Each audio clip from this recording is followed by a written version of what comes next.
Hey everyone, it's Tuesday, July 28th, 2020, and you are listening to the debut episode of the MC Gamescast.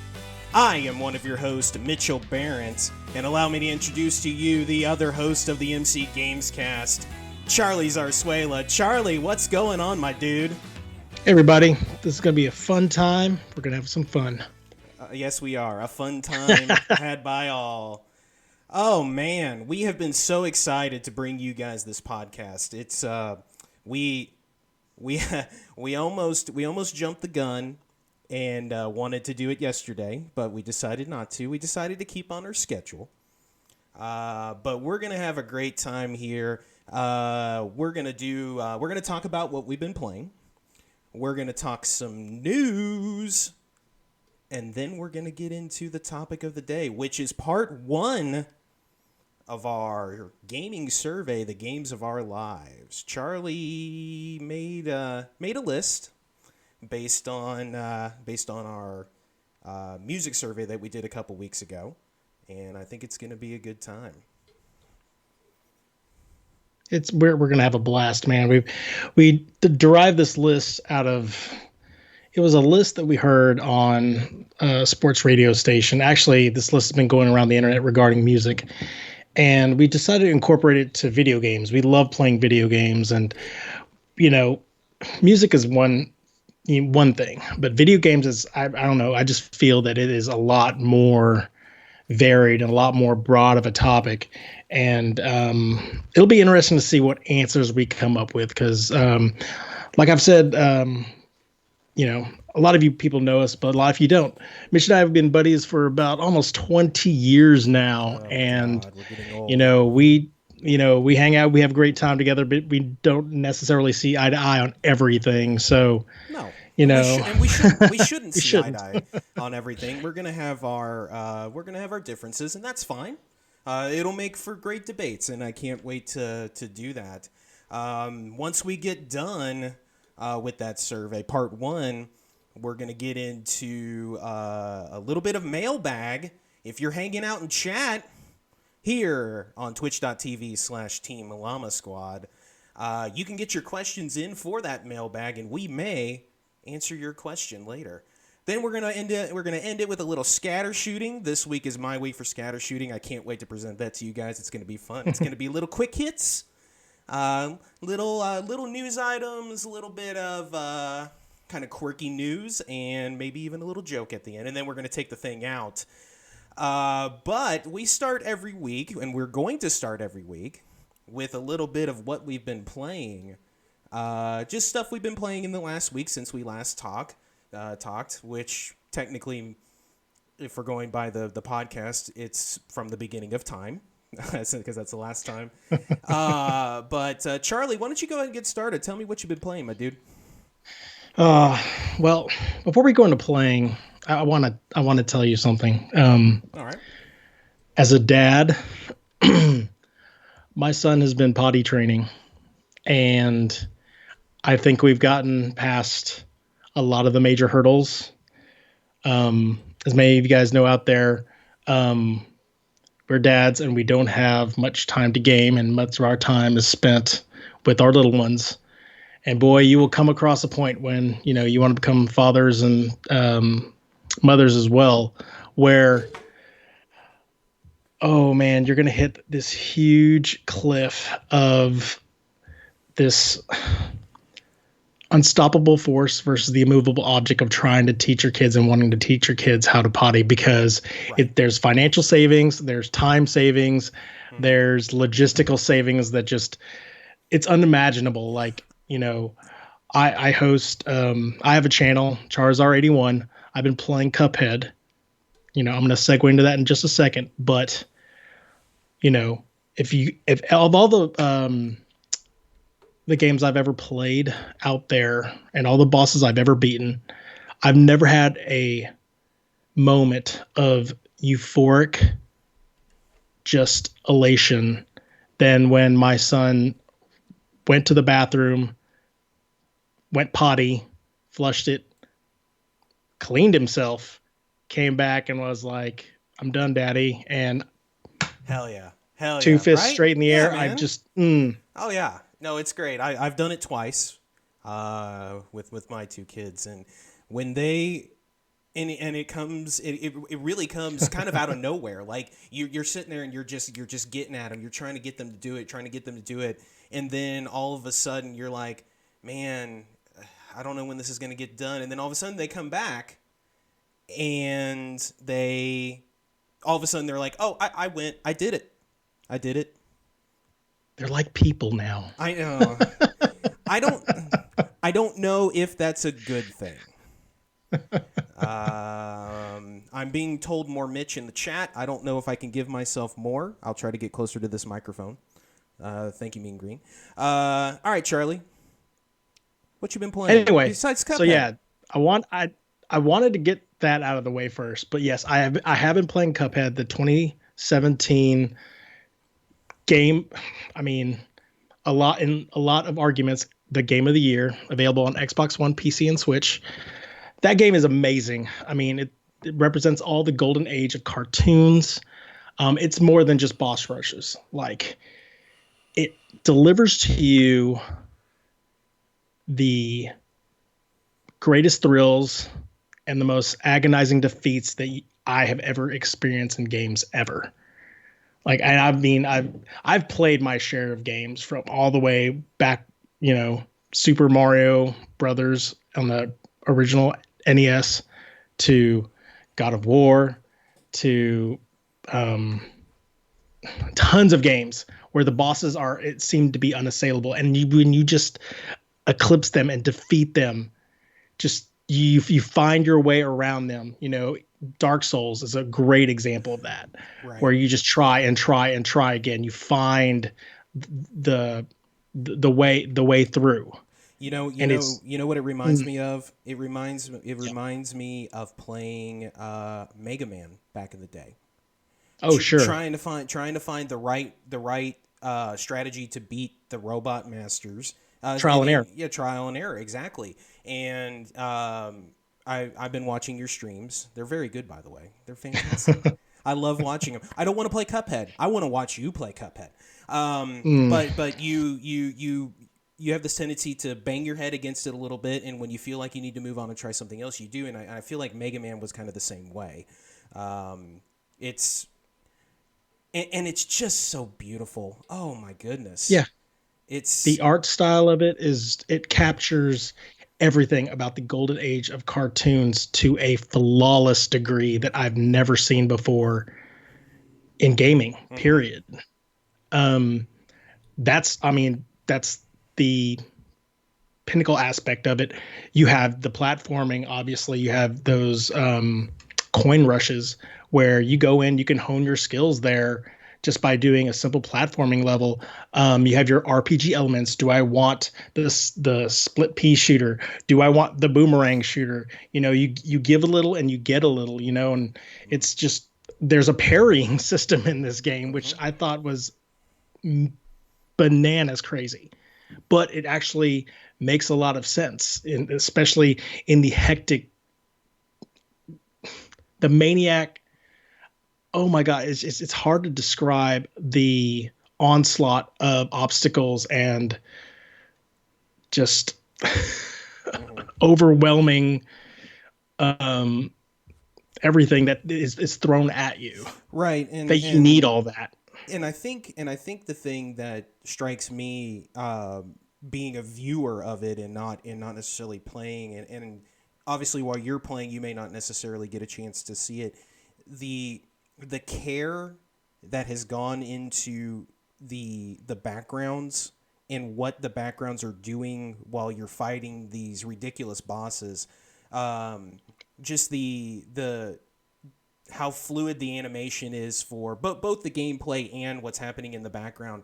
That hand drawn aspect is so it really is unlike anything we've really seen in gaming. Like I can't think of anything else that comes close to that. Just one, taking a concept and running with it, kind of with the boss rush thing, kind of from the gameplay side, but also taking a style that's been out of vogue for 50 plus years with the animation style and making it work and just and putting it all together to create this masterpiece of a game that I don't want to play.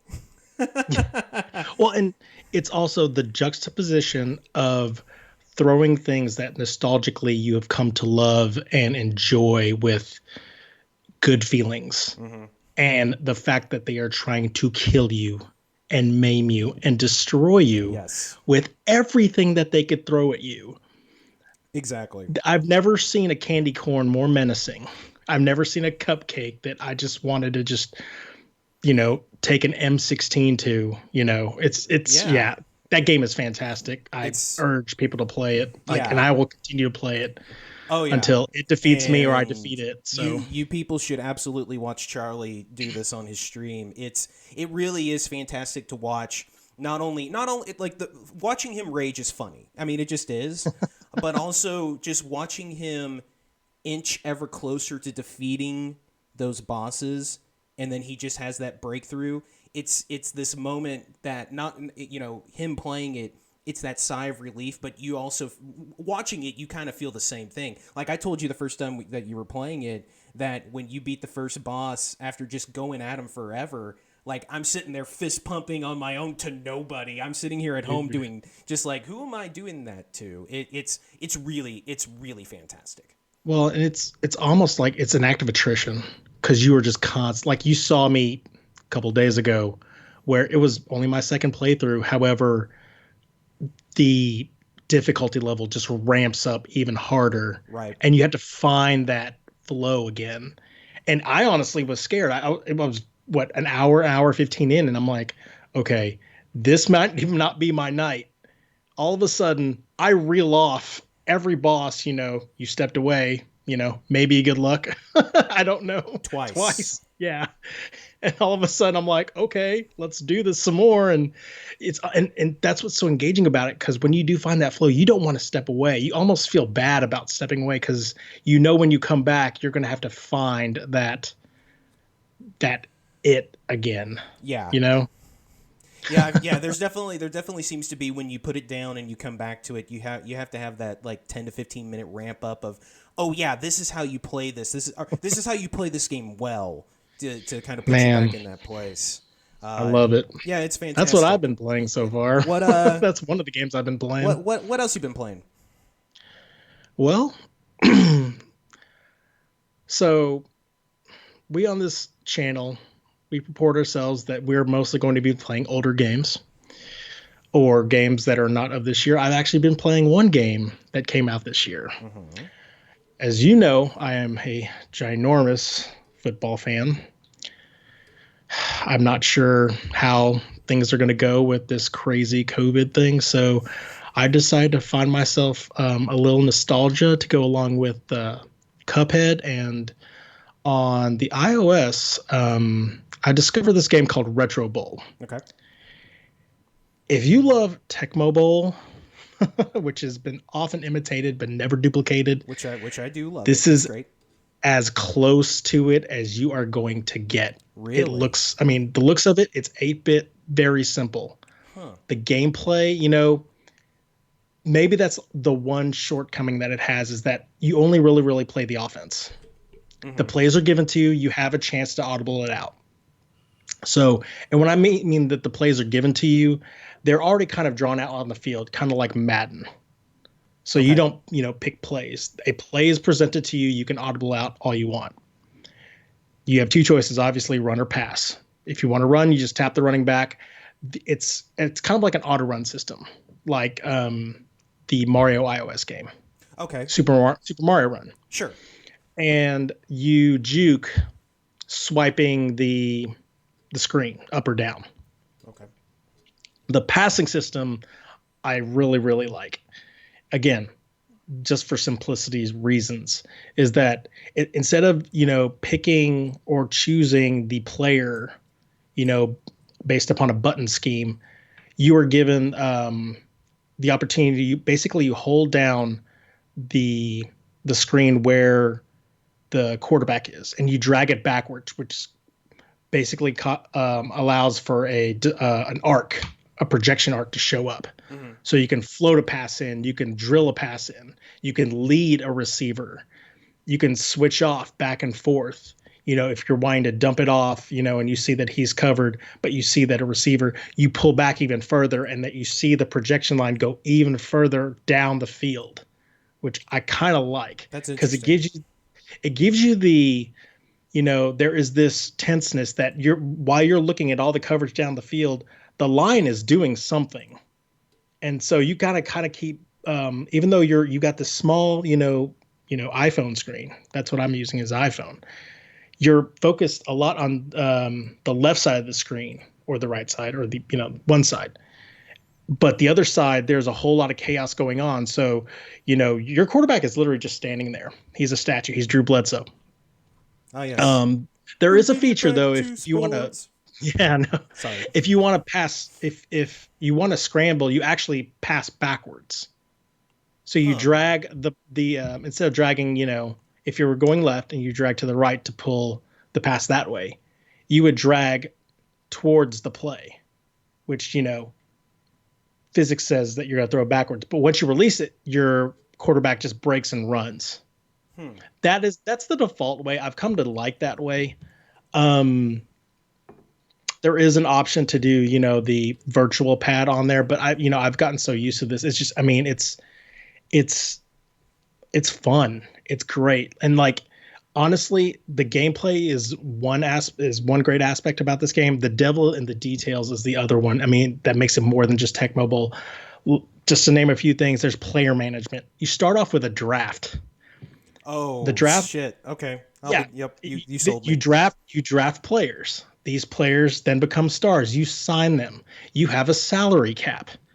These players all have stats. Oh, and they have moods. So if you can actually draft a player that can shake up things in your locker room. The TO of your locker room. Oh, yes. You can sign free agents. There might be an awesome free agent that comes and visits you. You have that option to sign him then and there. However, that you see his mood may be, it goes from a really, really bright smiley face to a really, really grumpy face. If your team is, say, 10-0, maybe you take the risk, then that might be, the key player that, gets you over the hump and stuff. Right. There are no NFL licenses, but this is an NFL. They have all the jersey colors, which they're customizable when, right before you play at the matchup screen. Yes, there is a Las Vegas team in this game. Huh. Okay. There are injuries in this game that happen during the game as well. There are incidents that happen in between weeks. So you have to decide whether you want to fine a player or don't find a player and have to suffer the consequences of either the player being pissed or the locker room, morale being down. So when your Zeke Elliott goes out to the bar and gets arrested, my number one overall draft pick was defensive lineman. He got caught in a bar fight, and I had to fine him because that's my line. This sounds excellent. There's front office management. There's obviously the owner will come and be like, hey, I need you to meet with the board. You have to decide whether you're going to meet with your coaches to increase morale or meet with the board. And you get these things called coaching credits, which help you improve the stadium, so the fans will like you, improve the training facility, stuff like that. It's for being such a simple iOS football game. It's multifaceted in a way that and it's free, I think, to a point. And then if you want the quote unquote unlimited mode, it's $1.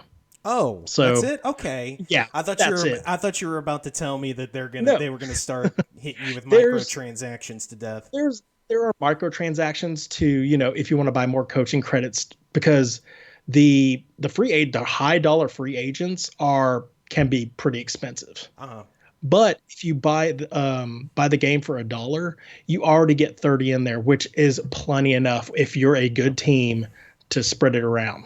It's a great game. That sounds cool, man. Yeah, I'm gonna download that right after this podcast. That sounds really neat. Any other And games? Anything else? that's those are the main ones. I've been playing other games on the side, but those are the really two that really stick out. All right. Come on, Well, what do you got? What do you got for us? all right. Well, so I guess what I'll start with is I'll start with a little bit of history of Call of Duty for me. I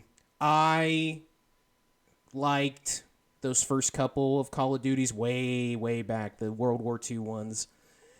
But once they kind of started going modern, I fell off that series. I just didn't care for it. I don't know, my taste in the type of shooter that I like changed, and I just didn't.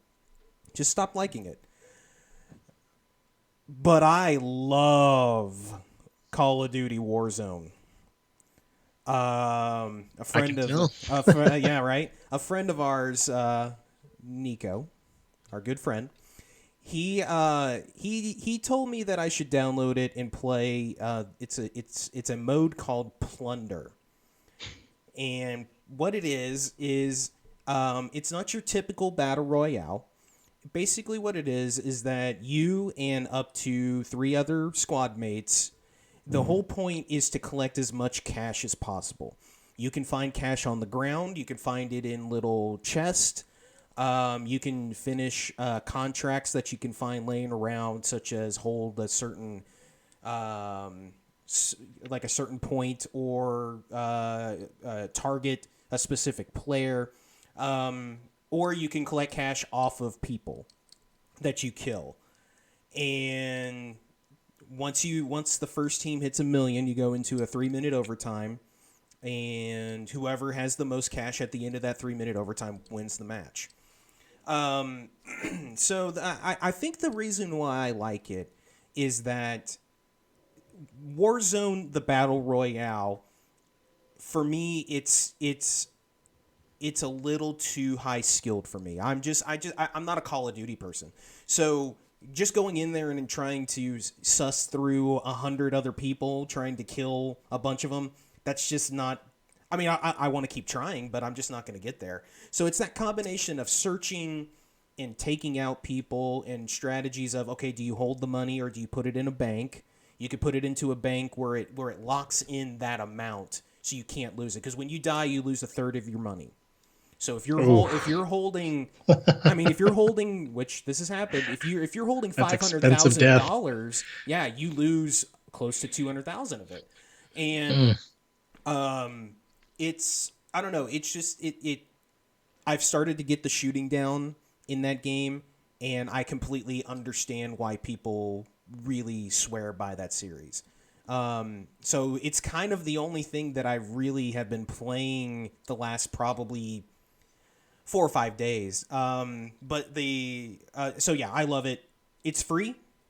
So free is good. Free is good. It's fantastic.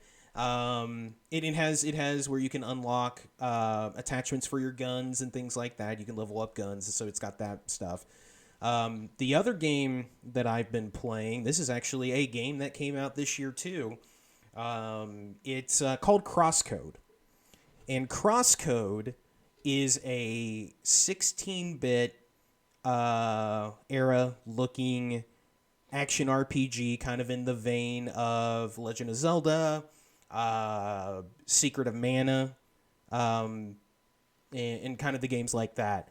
And so kind of the basic story is that you are in an MMORPG world, and you're trying to figure out the secret of the ancients, whatever the hell that means. I mean, I'm not far enough to know what that is. So one, it looks fantastic. I mean, it just evokes that 16-bit era. The music is just so fantastic. It's you know who helped develop it? The same group that made Stardew Valley. Okay. Which, that's a pretty good game. Yeah, it's maybe more on that in a little heard. bit. maybe more on that in a little bit.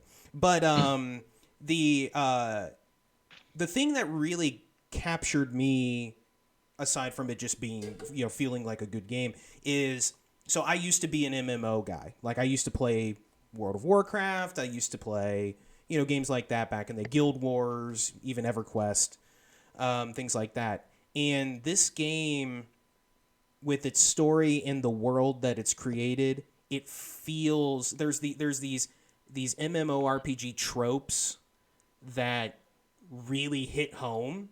Like, oh, when someone's going to join your party, you have to actually go invite them to your party. You can and at some point that opens up to where you can make those choices on the fly. You're going to have a list of characters and you're going to be able to invite them. Just the dialogue talking, it just has that MMO feel. And there's something about that nostalgia that really, really hits for me that I'm really liking. I've played probably about 5 hours of it. I'm going to keep playing it. I think it's fantastic. When this come out? This came out earlier this year. I think it came out in February or March. It's on Game Pass, both PC and Xbox Game Pass. I think it's on everything: Switch, PS4, I think it's on everything. It's really good. And I just the usuals. Rocket League. That game you played with us last night. That game continues to be great. It was great. Rocksmith slapping the bass on Rocksmith 2014, and that's really about it. You had mentioned something on our episode 0 podcast that you wanted us to kind of talk about, and that's Yakuza 0. Yeah. You had talked about if since I've played some of it, you were wondering if it's something you should get into. So you had mentioned that you had played Yakuza Kiwami. Well, I have it. You have it. Yeah. So I'm trying to think of the best way to describe. It was a PS Plus free game. Sure. Yeah, that's right. I think not too long ago. So Yakuza is a semi-open world, kind of beat 'em up style game that is set in the 1980s in Japan. Like Final Fight? Well, yes, but like a brawler style. Like there's no guns. You basically all of your fights are martial arts and hand-to-hand combat. Okay. So you star as Kiryu, who is a young new recruit for the underground. I guess it's not even underground. It's the Yakuza. Basically, it's the mob in Japan, and you are framed for the murder of a gentleman that had ties to a building that the Yakuza want to buy so they can solidify their stronghold. And so the thing that I really like about Yakuza is, one, it plays really well. Like the fighting, there's multiple stances of fighting. It's really real stylish, the fighting. It's not overly difficult. The boss fights are obviously more difficult, but it's not too much to overcome. As you fight, you build up meters that allow you to do special moves. But the thing that really gets me is kind of two things. One, it's the look at 80s Japan. I'm fascinated with Japan. I want to go to Japan. Like that's my dream. Oh yeah. That's my dream destination. I really want to go. And this is a really good look at that. And then on top of that, it's everything else around it. It's all the little things. You can go and do karaoke at a karaoke bar, and you can actually do the karaoke, and it is over the top. And it's you're forced to do I say forced. But you're forced to do a karaoke round pretty early in the game, and you're like, okay, let's just get this over with, and it turns into one of the most amazing things you will ever see. It's so good, And then they've got arcades you can go into and play old school Sega games. Well, I'll be stuck there. Yeah, exactly. Is Altered Beast there? Yeah, I'm sure it is. I guarantee you it is. If it was made by Sega, Golden then, Axe. The Alex humor, Kidd. the humor in the game is so fantastic. Like it's really sharply written. So to answer your question, yes, you should play Yakuza 0. I think you will like it a lot. I think it will hit the Japan aspect, especially the 80s style of Japan, but also it plays really well, and I think you're because I'm Asian. All right, people, let's look. 30 minutes in the first podcast. Charlie already derailing. No, you should absolutely play it. It's fantastic. No, man, sounds like a good time. You've convinced me. Yeah, you should, and you should play that one first. Yakuza 0 is the first one in the story, so I would definitely get on that. And ladies and gentlemen, that is what we have been playing. And now some good games. Yeah, and now it's time for the news.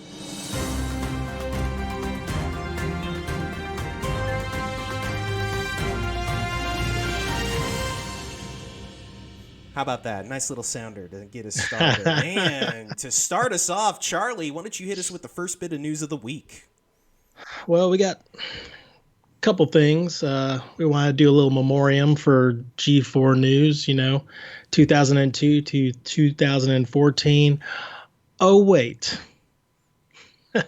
It's back, baby. So apparently, that sucker. Boy, we are bringing everything back out of the ground. Come on, let's put in the fourth season of Heroes while we're at it. Let's do this. Some things don't need to come back.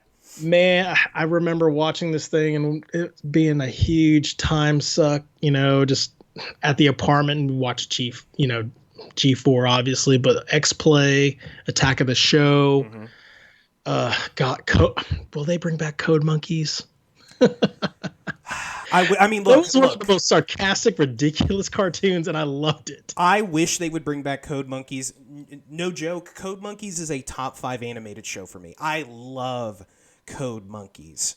So the G4 account on Twitter puts out this little video. It's kind of cryptic and says in 2021 they're back. I wonder if that means it's coming back to television, or is it going to be an internet-only show? An internet channel? Gosh, I don't know. That it could be an internet. It could be its own. It seems like Netflix is just acquiring everything. Doesn't it feel like this is not your typical television? Like it's not going to be on cable. Like I feel like this is going to be it's going to go like on a Netflix or on its own internet channel. It's hard to say because the structure is changing so much right now. Yeah. I mean, just the fact that like they've already put it out there that, they put a date not a hard date, but they've framed it for 2021. I guess it's just a wait and see kind of thing. I mean, the fact that, G4 hasn't really been spoken of in 6 years. Right. I mean, this was pre-big YouTube, pre-Twitch. I mean, remember names like Adam Sessler, Kevin Pereira, Morgan Webb. And you wonder if those people will be back too. Like, are they going to bring back X-Play with Sessler and Morgan Webb? Like, is it going to be a new age of host? I don't know. I would think so. I mean, I've heard, and like I saw this Sessler's not today doing too anything these days. Yeah. Well, I mean, like they're the other names. Jessica Chobot, Olivia Munn, Will Wheaton, Chris Hardwick was on there, and they're doing, Giant they're doing their Jeff things Gerstmann now. was on there. So yeah. But I did see this today that WWE's Xavier Woods, he's campaigning to host his own show. I would watch it too. That dude's amazing. I'll be a day one P1. Up, down on YouTube. That guy's amazing. He's a fantastic follow on Twitter too. I mean, shout out to you. He's a wrestler, and yeah, like it's a new he's a gamer day. also. Yeah, that's for you, Ryan. Yeah, man, I'm excited. I was a P1 of G4 back in the day. Kind of fell off of it towards the end because people started kind of leaving, and the formats kind of changed. And was that the network that turned into Spike? I think so. I know that UFC. I want to say either UFC or WWE were inquiring about it in like 2012 to acquire it, and then there was a whole bunch of rabble arousing around it. So it might have been. Sure. Well, that's fantastic. Next story here. So, one of my favorite video game series of old was the Japanese RPG series Suikoden. It was published by Konami back in the day. The first two Suikodens are two of my favorite just video games of all time. I love them. Well, Konami really doesn't exist in the way that it used to anymore. Hideo Kojima is not there anymore. He's not making Metal Gear games. Castlevania people are gone. They're making their own stuff with that Bloodstained series. But on Friday, some of the lead developers of the Suikoden series announced a Kickstarter for a spiritual successor to Suikoden. The game is going to be called, and I might butcher this. I think it's called Eiyuden Chronicles, or Eiyuden. Eiyuden Chronicles 100 Heroes. And the 100 Heroes thing is actually the big point about this, because in the Suikoden series, the thing that really set it apart from other RPGs is that you could recruit 100. They were called stars, and they were they were characters, playable characters that had their own personalities, dialogue, their own skills, and so.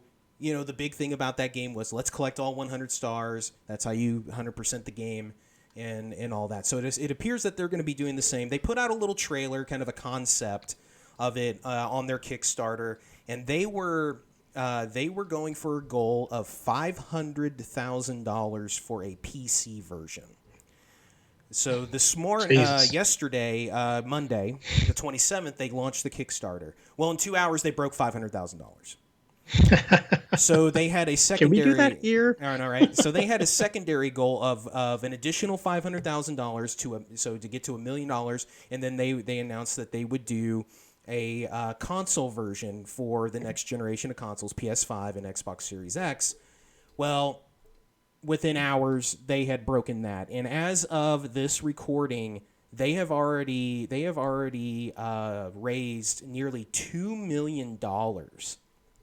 For this new game, so one, I'm excited for this. This is one of my favorite game series of all time. It's very Japan. I mean, again, we go back to games that are set kind of very much in Japan. This is definitely another one. Love Japan. I love it, man. I love it. No wonder I like you so much. But once you go Asian, that's right. But I'm excited that what this shows is that there's very much interest in this style of RPG still. You have 6 characters that you play. It's turn-based. Kind of basically. But what it looks like this nostalgia trip from the mid-90s, the PS1 era, and it's. I'm very excited. I think it's cool. It won't be out till 2022, so I got a long time. So if you are big into Suikoden, rejoice, because we got a spiritual successor. Charlie, what's next? I mean, yeah, it sounds like there's a massive demand. Seriously, they got $2 million already. So and they still have 30 more days left in the Kickstarter. Gosh, well. Next up, so with the PS5 and the Xbox Series X looks like we're gonna have to forfeit another extra $10 for every video game that you gotta buy. Put away those the monies for those combo meals. I mean, they're just gonna be $70. Oh wait, Ubisoft has announced that that their first wave of next gen games is going to be $60. So pretty much Assassin's Creed Valhalla and Watch Dogs, the next Watch Dogs installment, $60. So Right. I'm looking forward to Assassin's Creed. I'm in the midst of starting the Assassin's Creed Origins game. It's been, I wouldn't say it's been a hurdle. It's just I had just finished the Uncharted trilogy. And honestly, I guess when I took a bite out of the Assassin's Creed Origins game, I wasn't ready yet for that type of meal. I was just, let's digest this a little bit first. And it's still sitting there, it's still sitting in my console ready to be played. However, so I did look this up regarding this, $10 hike for the other games. So the last time they did a $10 hike was in 2015. No, I'm sorry, 2005. 15 years ago. If you adjust for inflation, the price for the games, we should be paying $77 for games. Yeah. So technically, we're still due. ahead. We were due for a price increase. Yeah, we were due. And this was kind of off the heels of 2K announcing that the next gen version of NBA 2K21 was going to be $70. And they're not the only ones that have said that they are either going to make it 70 or talking about it. And also Ubisoft also said that this is just the first wave of their games. That are going to be now that probably what that means is that we get into 2021 and 22, we'll probably start seeing all of those games going. I'm wondering if since we have all this economic upheaval, if other companies will decide, hey, let's give extend a let's wait a olive bit. branch to the gamers and say, hey, let's keep it as is. I mean, 2K didn't. They're just like, nah, son, you're paying more. Yeah, I mean. Oh man, yeah. It was going to happen because, like you said, it's been 15 years. It's been 2 generations since we've had this a raise in prices, and it was going to happen, and that's fine. I mean, that's how it goes. We still don't even know how much the consoles are going to be yet. But let's keep it rolling here. We talked about Rocket League earlier. Rocket League's going free to play later this summer. It was kind of a matter of time before they did go to free to play. It appears that their battle pass or whatever they call it on that the battle pass that they offer has been very successful for them, and so. With the game being 5 years old, this feels like the right time for them to do that. It's been 5 years. Yeah. In addition to that, the game is already cross-play. You can play with anybody on any console or PC. But they're also going to, and this is actually really nice. They're gonna finally start supporting cross-platform save. So you can have one account for any of your for any of the consoles that you have. So you won't have to have multiple accounts, because I've got one on PS4 that is old and has a bunch of stuff, and I play primarily on my Xbox One. So nice to have everything in one central place. Also, it's leaving Steam, and it's going to be exclusive to the Epic Game Store. Epic Games, the Epic Game Store is really starting to make a push, and they're doing a lot of really good things. And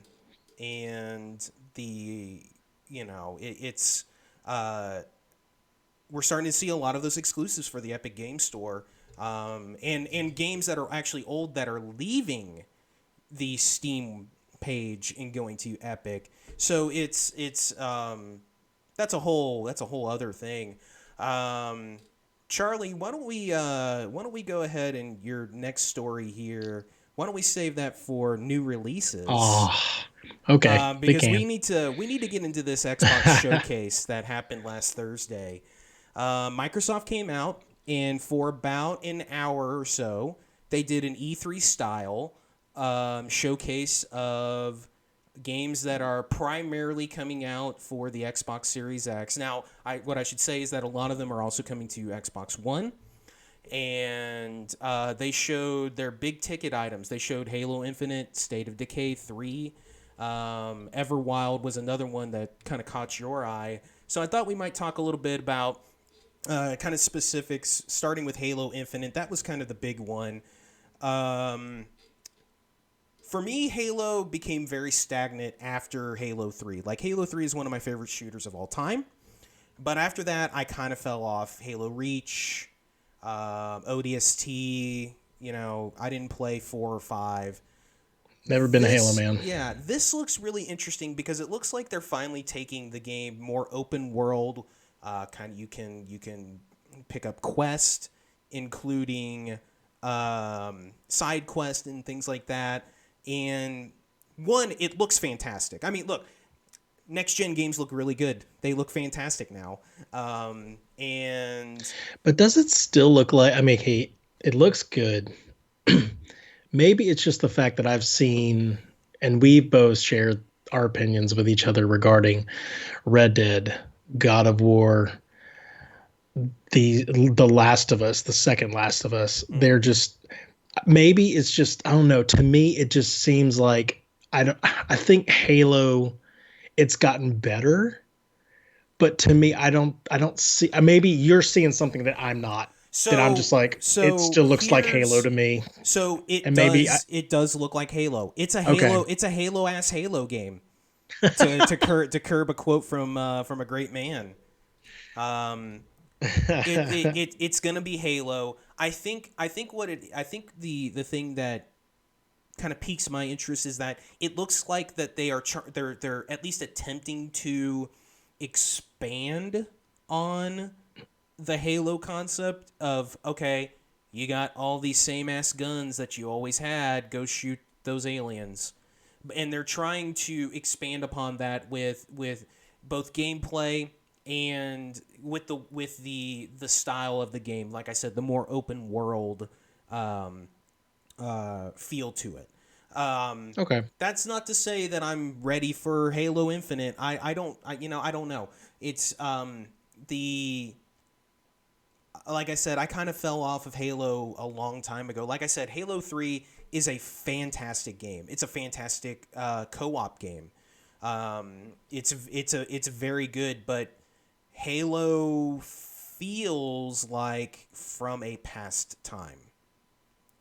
Sure. And I don't know if a new coat of paint is enough for me to get back into Halo. And that kind of brings us to the next game, State of Decay 2 or 3. So I played I've been playing a little bit of State of Decay 2, not too recently, but we had a friend of mine and I had been playing it, and you should play State of Decay 2. It's totally your game. I'm surprised that I'm like, why has this not been within the scope of my my gaming? Yeah, you love zombie shit. You love survival shit. You like upkeep shit in that kind of thing. Okay. You should get on State of Decay 2. And so they announced State of Decay 3. They didn't show much of it. Do the weapons deteriorate though? They absolutely do. Oh. They absolutely do. Of course they do. So so I'm trying to equate a game that I played. Is this kind of like Undying Light? In a way, yes. Is there parkour? No, it's much more grounded than a Dying Light. It's a lot of, okay, we really need to get these supplies from this warehouse that's over on the other side of this area. We need it now, but it's 1:00 in the morning and it's super dark. Of course, it's 1:00 in the morning. It can't be 2 in the afternoon, right? And so you have to make decisions. You have multiple characters you could choose from to play with. and have as your co-op companion. It is co-op. It's actually 4-player co-op online. Oh. But yeah, they announced that they are making a sequel to that. I believe it said it was 2021. It's right up your alley. I think you would really like State of Decay, and I people are very excited that they're continuing that series.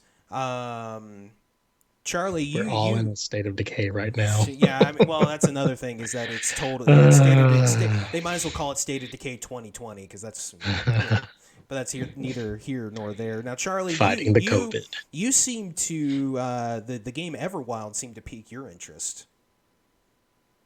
Yeah, and when I think of all the minuets that they showed, this is the one that I kind of gravitated toward. Mm-hmm. You know, Halo is Halo. I was unawares of State of Decay 3, and that just, kicked me in the head. Excuse me.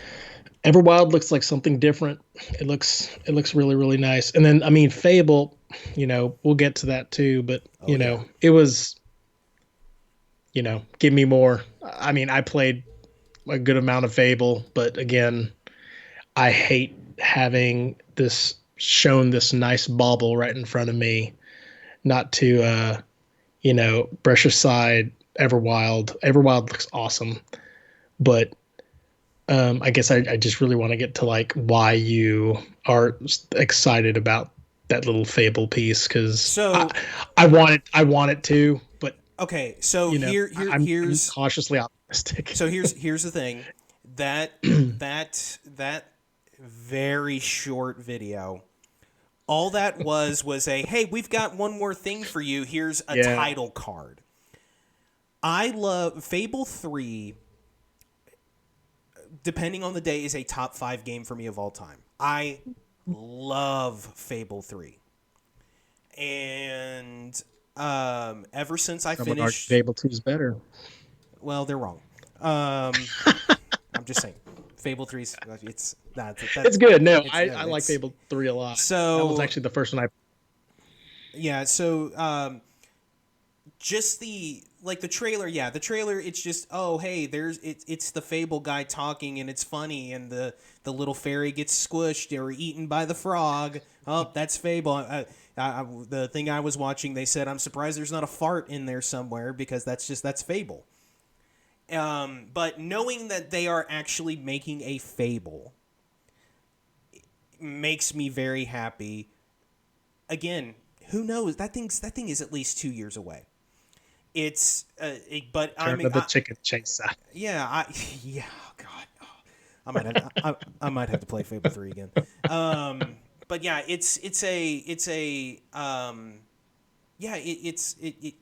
one of those games where when you see the title, it gives me good feelings, and it makes me want it with sight unseen. Now we'll see. Who knows? Wow. But yeah, so we'll see about that. Now, one of the big things that did come from this showcase is that they talked a lot, especially at the beginning, that all of the games that are coming out are going to be on Game Pass and have that smart delivery, which the smart delivery is they're going to be available on both Xbox 360 and Xbox Series X. If you buy the Xbox One version, you can, for free, upgrade to the Series X version at no extra cost. It's free. And so, oh man, and so expensive Christmas. And so, I kind of wanted to talk a little bit about kind of the state of where the consoles are going, and kind of specifically on the Xbox side, because to be honest, when it comes to this style of Game Pass and the smart delivery, Sony just doesn't really have anything. They've got PlayStation Now, but I mean, honestly, it's not anywhere near what Game Pass is. I think what we're going to start to see here, and Sony will get there too, is when we get into this new generation, Game Pass and whatever Sony does, that's going to start becoming the way you play games. The Netflix style of you pay your $10, $15, $20 a month, and then you just pick what games you want to play, and you can either stream them from the cloud or you can download them directly to your hard drive. To me, Game Pass is the one of the best, I guess, cost to like bang hype to cost that gaming offers. Bang for your buck. Bang for your buck. Yes, thank you. That's where I was. I was trying to get there. I was almost there. No, it is the biggest bang for your buck because I pay $15 a month and I get Xbox Game Pass, PC Game Pass, and Xbox Live Gold. Is GameFly still around? GameFly is still around. Okay. I don't know how, but it is. I don't hear much about it. You shouldn't. I don't think anybody really uses it. But sure. But you get hundreds of games to choose from. And sure. all of Microsoft's first-party games immediately come to Game Pass the day they are released, and a lot more third-party games are starting to do that too. That's where I found CrossCode.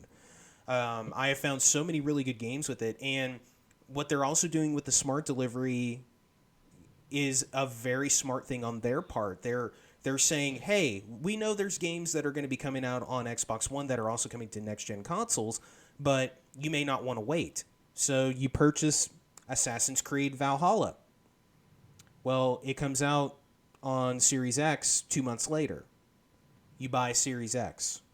It immediately downloads that Series X version to your hard drive, and you get the best available version of that game. Oh, wow. So I think what Microsoft is doing now, first party titles have been a huge, almost a waste for Microsoft in this generation. Sony has whipped their ass. They just have. Yeah.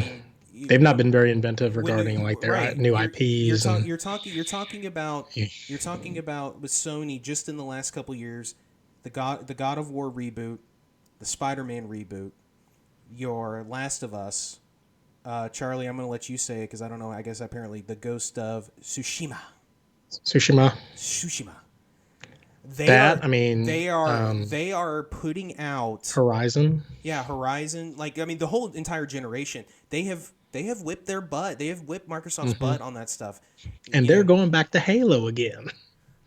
Yeah, and they put out a new Gears of War, and look, people like those games. That's fine, but and the games that they have put out that are kind of new things, they've kind of fallen flat. Your Sea of Thieves. Sea of Thieves is fine, but it fell flat. Some of these games that they've put out that even when they've kind of taken a little bit of a chance haven't made it. So it's good to see them for this coming generation kind of asserting themselves as, okay, this here is the standard, instead of, oh, Sony kind of whipped our butt and Sony's going to whip our butt again. So maybe we're going to have an even more competitive generation coming up, which means better stuff for everybody. So, yeah, that was the showcase. It's fun. It's been fun having some of these kind of E3 style shows with us being kind of in quarantine and things like that. And we will wrap up the news with new releases of the week. And Charlie, I'm going to let you announce the first new release of the week because I know you've been champing at the bit.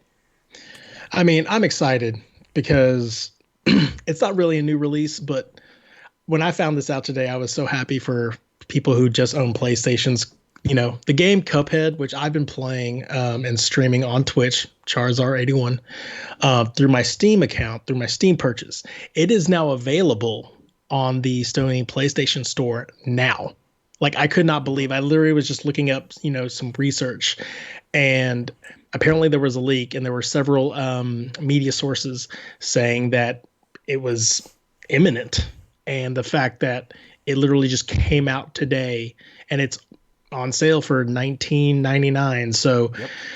You can have your headaches and your heartaches and,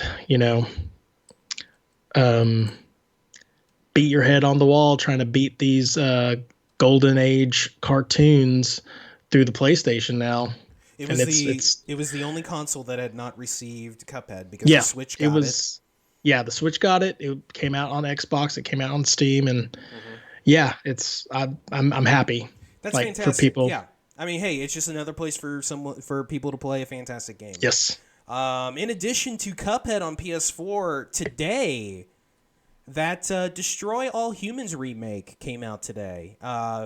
Destroy All Humans was a PS2 original Xbox third-person kind of open-world game where you played as an alien. I did not like Destroy All Humans. I don't know. I fell off of it very quickly. But they announced that they were going to do a full ground up remake of that, and that comes out today. It's on PS4, Xbox One, and PC today. Also out today on Xbox One and PC, early access, Grounded. Also on Game Pass. Grounded. You were talking things about that game. Yeah, I told Charlie that this is basically Honey, I Shrunk the Kids, the video game. You play as a child. You can have 4-player co-op, online or offline, and you can play up to 4 people. And you are basically a miniaturized version of a child, and you have to make your way back home. You're in the middle of this yard, and you have to make. It's kind of a. You know what? It's kind of like, it's basically like State of Decay, but a little bit more. It all comes back to State of Decay. It all comes back, and so you have to gather resources. You have to build bases that can protect you from the elements and what to you are very large insect creatures. And and again, this is just another one of those games that is coming out on Game Pass day of release, and I've got it downloaded, and I'm gonna give that. I'll have a report on it next week. Nice. Charlie, why don't you give us his final release of the week? Well, Yakuza Kiwami 2 is coming out on the Xbox One and will be on Game Pass on Thursday, July 30th. Again, I have this game. It is the game that makes me look into the Yakuza series with much interest. Hell yes. But I didn't want to play it because I did not know. Again, Mitch knows this, that I like to start things from stem to stern, from Atom to Revelations, and I hate starting them in the middle. The only thing that I've ever really enjoyed starting in the middle was the original Star Wars series. Right. In fact, it is still the best trilogy of that trilogy. Oh yeah. But that's why what about the prequels, man? They have their place. But yeah, Yakuza Kiwami 2, Xbox One and Game Pass, Thursday, July 30th. That's exciting. Yeah, that's been the people have been so Game Pass on Twitter will every now and then post what they're putting on Game Pass, and every week that Yakuza is not on that list, everybody in the reply is like, well, what about Yakuza Kiwami? What about this? And it got to the point to where it was like, I hope they never announce it, and just every week they're having to say it, and they just never get it.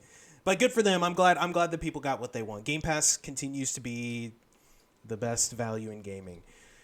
All right, folks, and that is the news of the week. It is now time for the topic of the show. This is the main part of the show, and this week we are going to be doing part 1 of our gaming survey, The Games of Our Lives.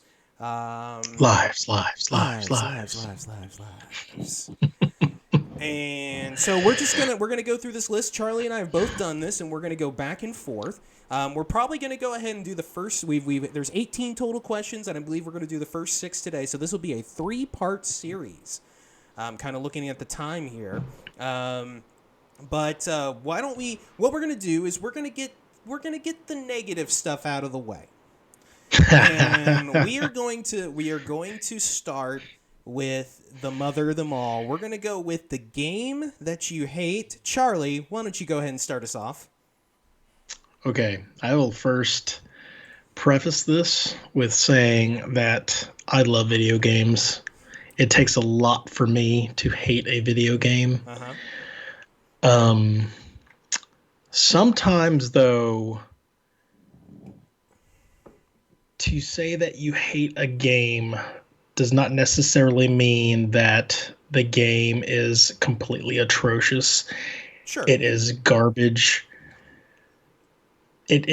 sometimes it is very contextual.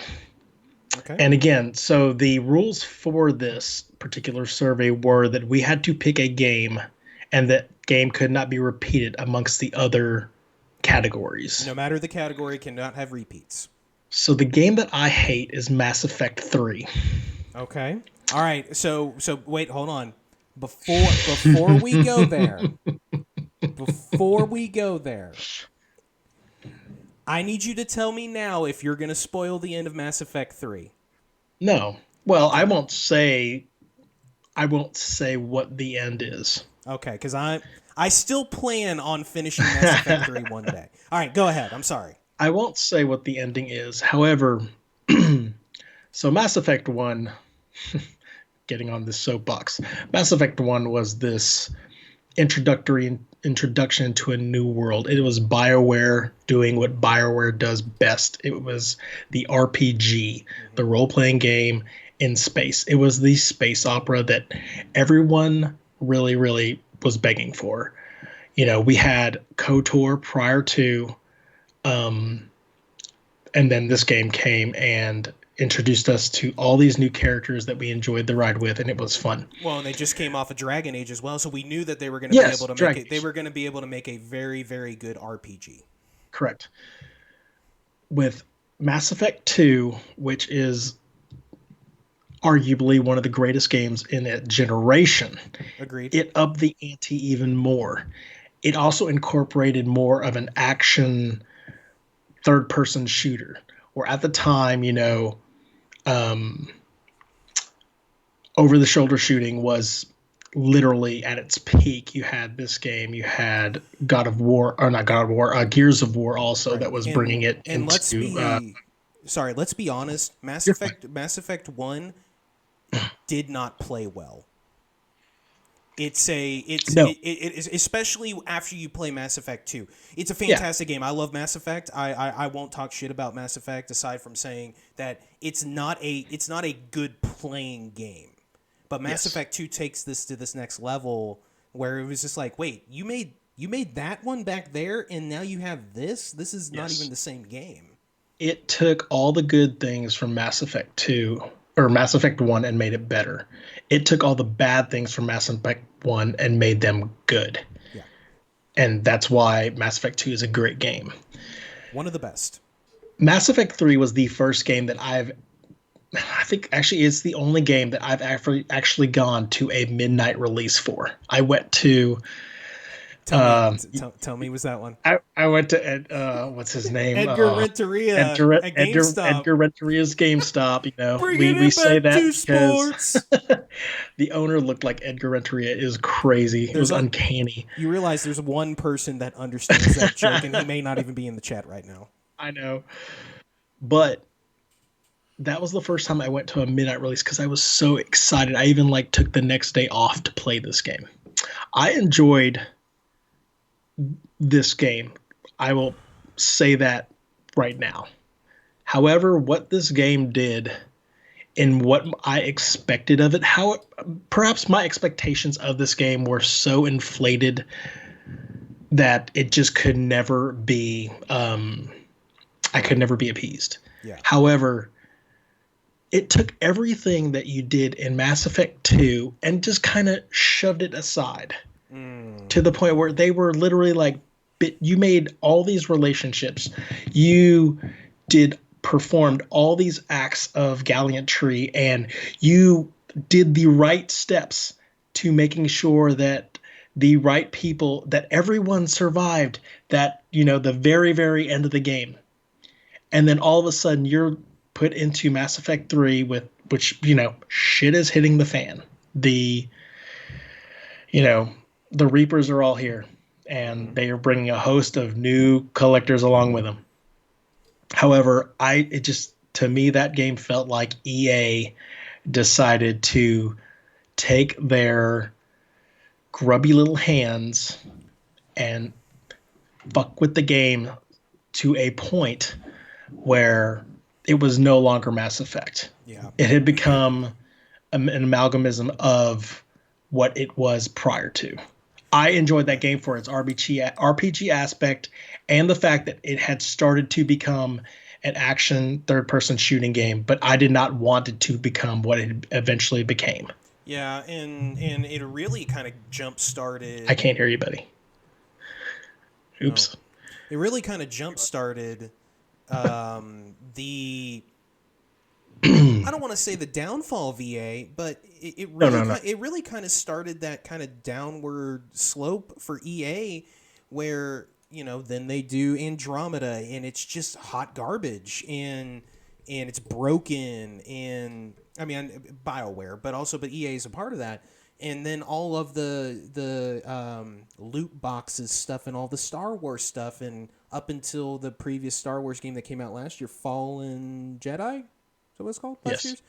Like the Star Wars series just never, when EA's had it, just wasn't really good, and the backlash of Mass Effect 3, which a lot of it was the ending, which we're not going to talk about. Oh, yeah, we won't even go there because I don't want to spoil that. Well, but what it sounded like is that the ending, like you were saying, it kind of it took everything you've done over these 3 games and was just kind of like, fuck it.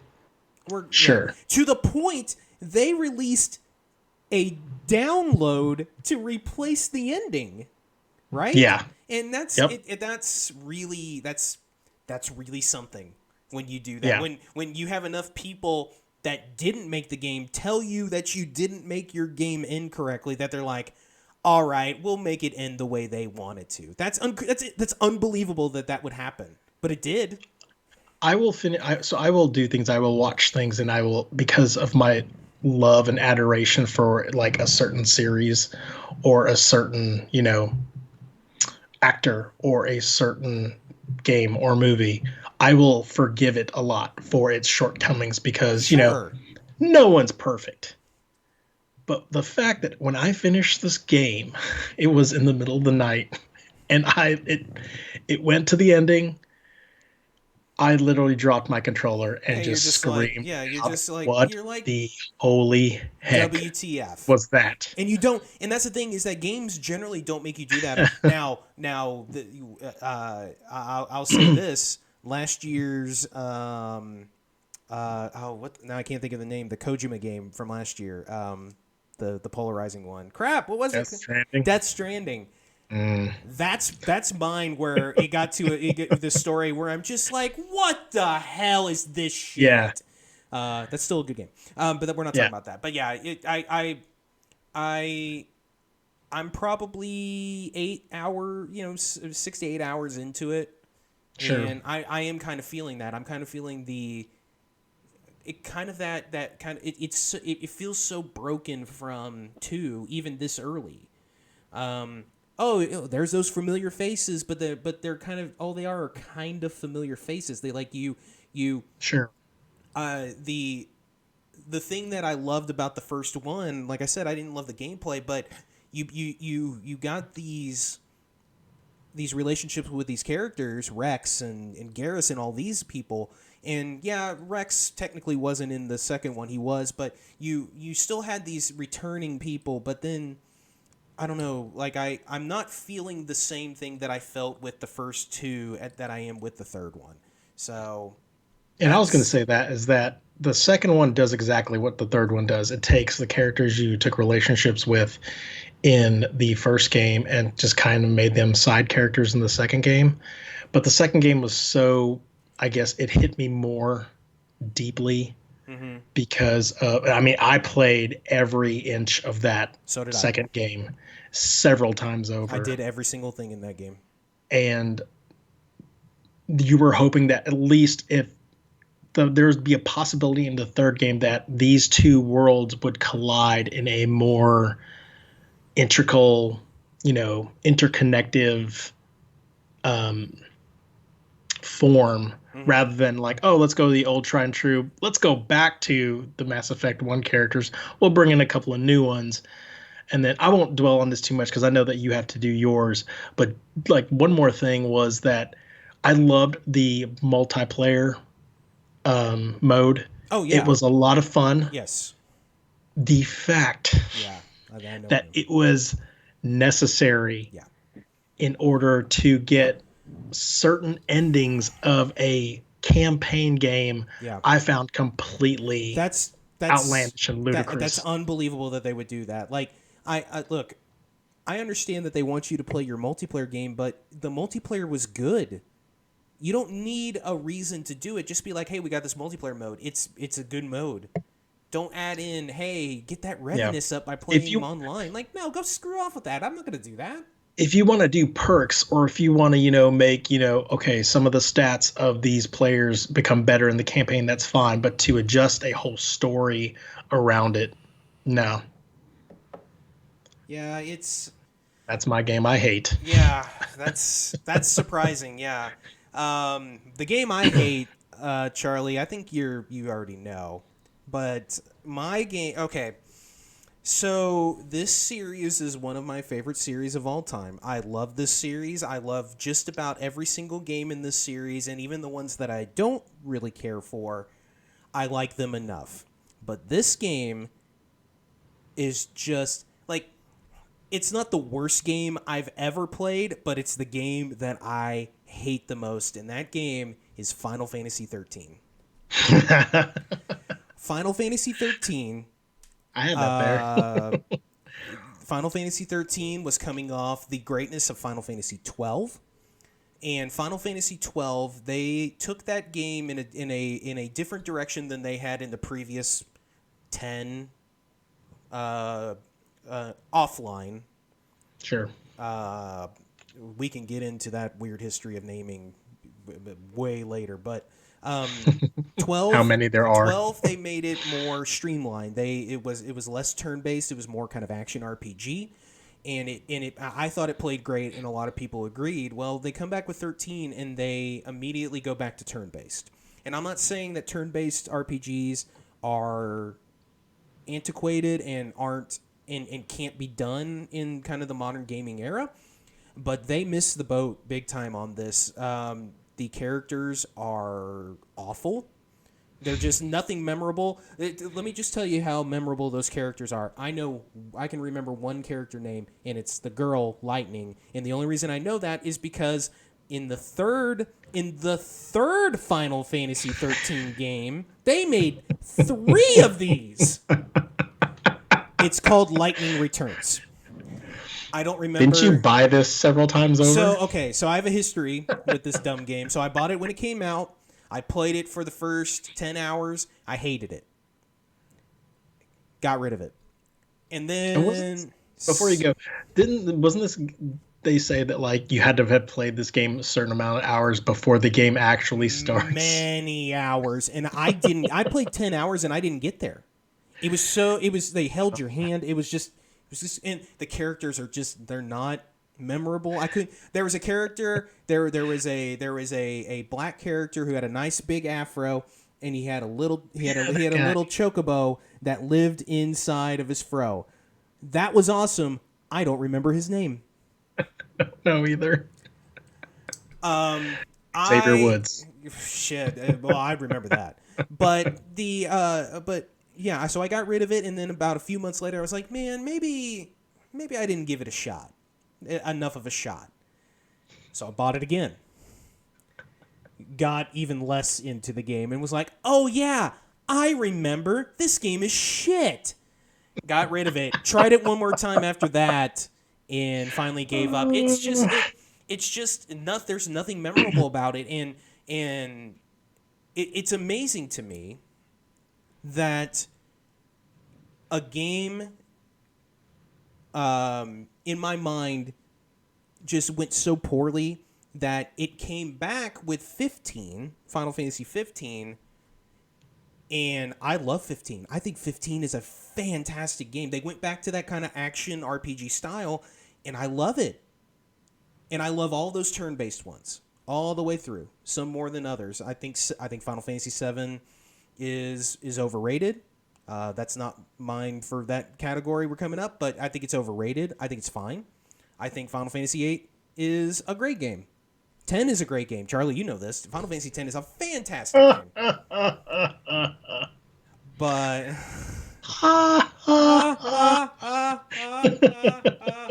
Oh So man. dumb. But yeah, man, Final Fantasy 13 though. God, it's just like I said, it's not the worst game I've ever played, but I hate that game. So I'm gonna leave it there because I don't think I can rage anymore. Next up on our survey is the overrated game or series, and I'll kick this one off. There you go. I love Nintendo. Nintendo is fantastic. Let's preface this. Nintendo is one of my favorite game developers, console developers of all time. I love many of their series. You know, Super Mario, Zelda, all the way. I mean, Kirby, like just all of them. Even Yoshi. I love Yoshi. But fuck Mario Party. That series, I don't fucking get it. Like Mario Party 1 was fun back in the day on the Nintendo 64, which again, they've made 11 of these stupid games.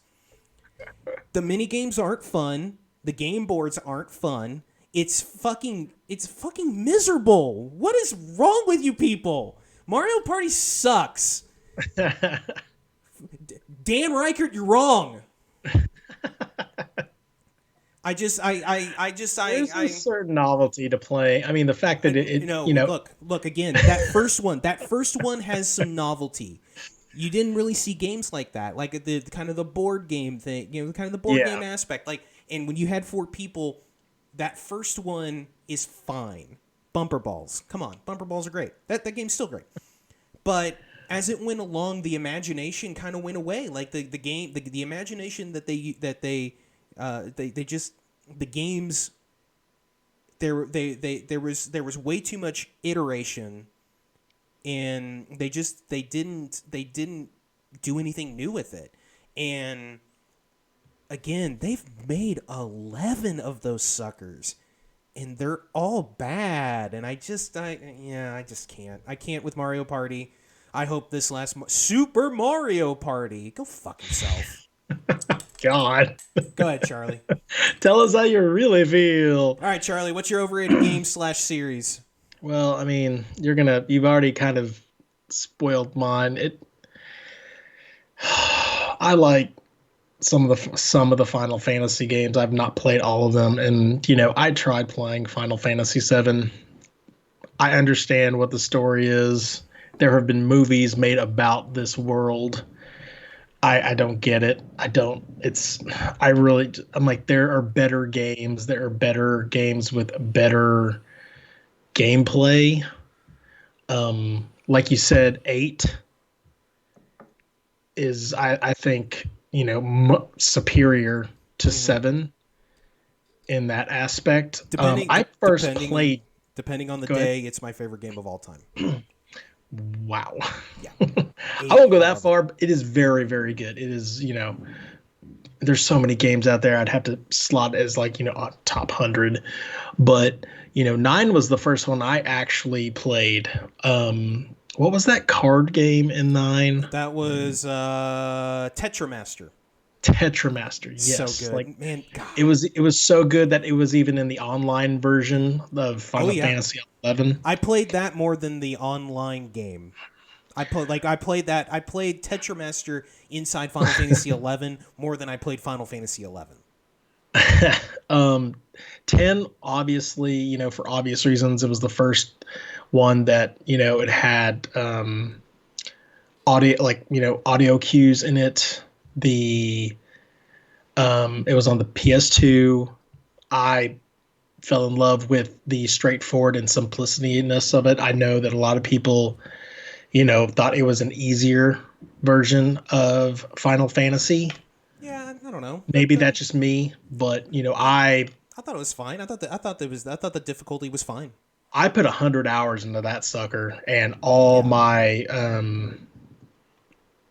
I can't even think of the characters' names, that they were just pretty much maxed out all the way across. I think the characters in that game, like I said one about Tidus, he's kind of annoying, but also I think all the characters in that game are really well crafted. Like I think Waka is hilarious. Yep. By the way, played by John DiMaggio, Bender. which when I found that out, it blew my mind. Yeah, I think the characters in that game are really good. I think the story. So, I played the Blitzball League. okay, I can't go that far. You know what? For a future podcast, we need to talk about endings of games, because I want to talk to you one day about the end, basically the story and the end of that game. We don't have time here, but I would love to know what you think about certain big moments in that game, and Sure. and so we can do that later. But yeah, but I mean, yeah.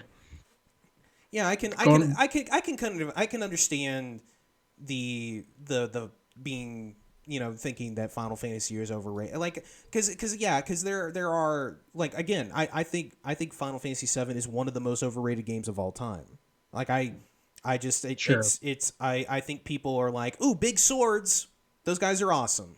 Like, Yeah. Sephiroth is one of the most boring villains in the history of storied any storied media. Yeah. Like, he's boring. Kefka was better. Come on, Kefka.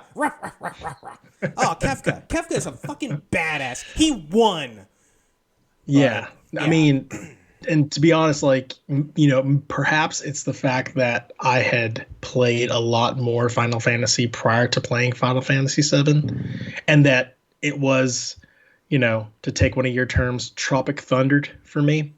Sure. And meaning that it was just talked up so much. You need to play this game. This has to be in your games played catalog. This, you have to play it. And when I finally played it, it seemed so slow, so right, just dragging, and just, I mean, I get it. It's, Midgar's not exactly, the happiest place on earth either. But it, there were just other games that had a lot other, sure, that just pulled me in faster. And this one, I was just honestly looking for an excuse to get it over with. And sure. I never beat it. I never got too deep into it, just because of the fact that I was kind of done playing it. And right, I don't get it. I don't get it. No, and see, I came from playing RPGs like crazy before 7, and I was super stoked for 7. Like, I was like, all right, man, look how good those movies look, all that, and then played it, and I was like, it's fine. Oh yeah, the cinematics were awesome for what it, showcased back in the day. Yeah, that's yeah. All right, let's move on. Charlie, why don't you give us the game that completely disappointed you? Okay, the game that completely disappointed me. There's going to be a little trend here. Yet another game that EA loved to touch. Shouldn't have touched, should not have messed with, and that would be the third installment of Dead Space. Mm-hmm. Okay. The first time I played the first Dead Space, I literally peed in my pants. Hell yeah. That was the game that pretty much broke me into, okay, I can no longer just watch people playing horror games.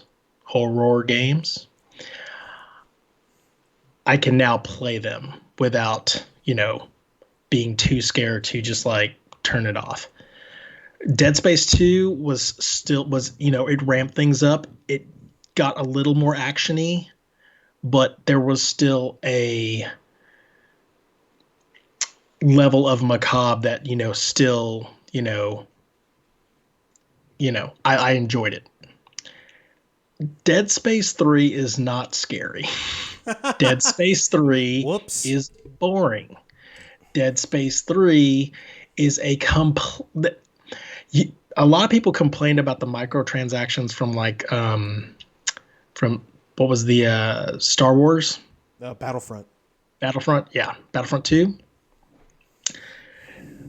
You want to take a sneak peek at where it all started, it might have been Dead Space 3, because really? Oh my God, they were begging for people to just buy these little boosts. You would go to these workbenches to customize your weaponry into the game, which honestly, the workbenches were really, really cool. that was a really, really cool idea to put in the game, because now you could turn your pistol into a grenade launcher, but with just the right materials. Mm-hmm. But then the fact that you like say, hey, don't play. You don't need to play through a lot of this game. Just go ahead and buy this right now, so you can go ahead and just have it up front. I do not like that. There's things to be said about games like Resident Evil that give you just enough to get by. I understand that aspect of the survival horror game. That's fair. Yeah.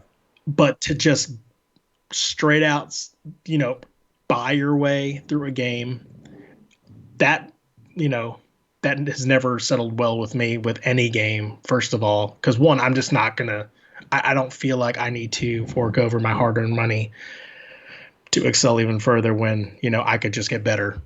Right. And then two, it takes what the core essence of Dead Space is, and that is to be fucking scary. Yeah. To scare the living daylights out of you.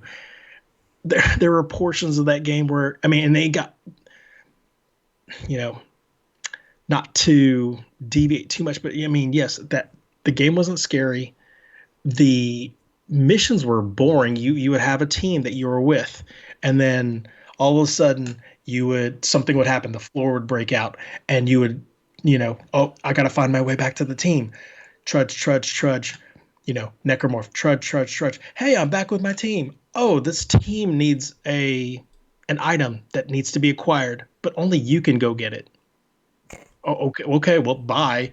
And so trudge, and it literally is wash, rinse, and repeat with that particular pattern. And that's just not how it was. The first game was, you had to find your way through a derelict ship.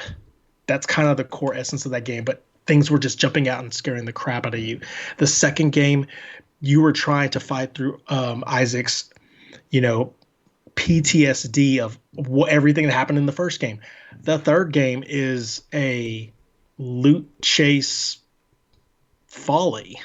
Yeah. And it completely disappointed me when, again, it's EA got in the way, and you can just see, to the point where I lost so much faith in Visceral that when they announced that Visceral was going to do a Star Wars game, I was kind of excited, as long as I did not hear the two letters EA after that. Yeah. Of course, that game never came into fruition. We understand that, but yeah, that what could have been. Yeah, that sucks. Yeah, that to completely change the entire complexion of a game when you've been so successful with the first two. That's really weird. My most disappointing game of all time comes off of one of my favorite games of all time. Just a game that that hooked me from the beginning and just didn't let go. I did almost everything in that game. It's actually a game that you recommended to me. That game is Fallout 3. But the game that disappointed me was its sequel, Fallout 4. Oh, okay. No, Fallout 3 is one of my favorite games of all time. So when they announced Fallout 4, if you remember, Charlie, they announced that game before that E3. And it was just it was just a little video trailer. And you remember how excited I was.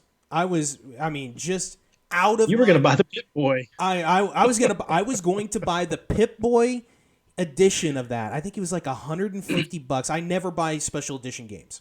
I was going to buy that so I could have a dumb Pip-Boy to put over my arm, and I could put my phone inside of it and be like, "Look at me, I've got a Pip-Boy." So I was just all in, got it first day, just brought it home, put it in there, and immediately just wasn't feeling it. Wow. I thought maybe it was because I played so much Fallout 3 and then New Vegas right after, but I went back to it and just it just never clicked. Mm. And I think the problem is that Fallout 4 is just a prettier Fallout 3, and there is nothing about that game that improved on anything. In fact, they tacked on worse with the base building, city building stuff. I think that stuff is terrible. I think that stuff. Wow. I think it's terrible that they make you do a lot of it to kind of progress some stuff. I think it looks like shit compared to. Whoa, I think wow. it looks like shit compared to the games that came out around its time. It's broken in places, but I mean that's Bethesda. That's not that Yeah. big of a thing, but there were things that were really broken about it. Now it's got one of my favorite characters of all time, the detective robot guy. That guy's great. But it really killed me that game was so disappointing to me because I just man Fallout 3 is just so incredibly good, and like so much so that I've never and probably will never give 76 a shot. I feel like Oh, I feel like that unless they completely revamp, basically they do like a God I've of heard bad War. things about that thing. If they unless they basically do a God of War style like reboot of it, like completely start from scratch, I'm not sure I'll play another Fallout game. I think it really hurt it that much. Wow. Yeah, That's I that's wanted to pretty love rough it criticism right because there. you talking about it and our friend Cody talking about it and playing and you guys talked about how you had some really good times with it. Like it really made me mad that I just every time you would talk about something in the game, I'd be like, just not. Mm. Um, it's a bummer. I love Fallout 3 so much. It's so good. Again, like Final Fantasy 8, depending on the day, it's my favorite game ever. Wow. But anyway, let's move on. Fallout 4. And I will start this one. This is the game that we don't enjoy playing, but we love watching other people play it. And for me, that is the Souls series. Dark Souls, Bloodborne, Sekiro. I I don't like playing difficult games like that. I don't find them fun. And I don't want to hear the get good people. I don't want to hear that. It's not that. I just I You like to gotta get good. I gotta get good. No, I like to be able to sit back and enjoy myself while I'm learning to play a game. I do that with Rocket League. I've done that with Call of Duty lately. Like I start bad and I get better. Dark Souls and even Bloodborne, to me those games aren't fun learning how to play them. I just don't like it, but It's a thick skin that you need. I really enjoy watching people, especially Bloodborne and, Sekiro. Like I think there is really high value in those games. I just don't want to play them. I mean, Cuphead's kind of that same thing. Like I think it's like I keep saying when you're on stream with Cuphead, I love watching you play it. I don't want to do I just don't want to do it. But I think that Bloodborne especially has this really incredible look to it. I think the what From Software does with their art is some of the most incredible stuff that we see. It's Have you so played good. Bloodborne? I played a little bit of it. Okay. I kind of got to a point where I'm like, okay, I get what this is. I don't have the time or the want to learn how to play this the way you're supposed to. But it's a fascinating, like the Souls community is a fascinating community. The people Yeah. that really get into those games play them well. They get into the lore. It's very fascinating, and I love watching it from afar. But Okay. I just don't want any part of it in my gaming life. What about you, Charlie? Game I don't enjoy playing, but love watching being played. Man, it would have to be Marvel v Capcom games. Oh, the fighting ones? Because, Yeah, yes, those are I cool. have tried. So when the new Street Fighter 4 had come out, and everyone was in a tether about that thing. And I remembered back in the days where I would have binders of moves because me and some of my best friends, we played Mortal Kombat 2 and 3, and it was all about combos. Yep. And then Killer Instinct came out, and it was about even bigger combos and combo breakers. And those games just, they delivered such a awesome feeling in me, especially when you won, because it was just, this battle between two people on the screen, and you're just yelling at each other, and you're not online, you're next to each other, and just barking, at the screen, begging your player to kick a little harder than the other player. And it was just so much fun. Well, obviously, with time going by, technology getting a little bit different, I just could not master games like Marvel vs. Capcom, even the new Mortal Kombat games. But man, do I love watching people who are good. I mean, who are really good. And you see just the most you would never have thought, of performing moves like this with these specific characters. The character count on Marvel vs. Capcom, that thing grew to it's ridiculous. It's innumerable almost. Yeah, I feel the same way about that, and it's kind of those it's those really over the top ones that really get me of fighting games like that. In the Dragon Ball Z Fighter Z, it's that same thing. I don't think I don't think that I would ever want to be good at that type of game, but that game is so good to watch. It's just exciting, even when you don't really know what's happening. Yeah, it's great. And that's the thing is that I don't like playing it just because I don't have the time nor the inclination to learn all the combos and understand, the parrying, what, usurps what, regarding the hit system. But watching someone who has mastered that game and gotten really, really good at it is a treat.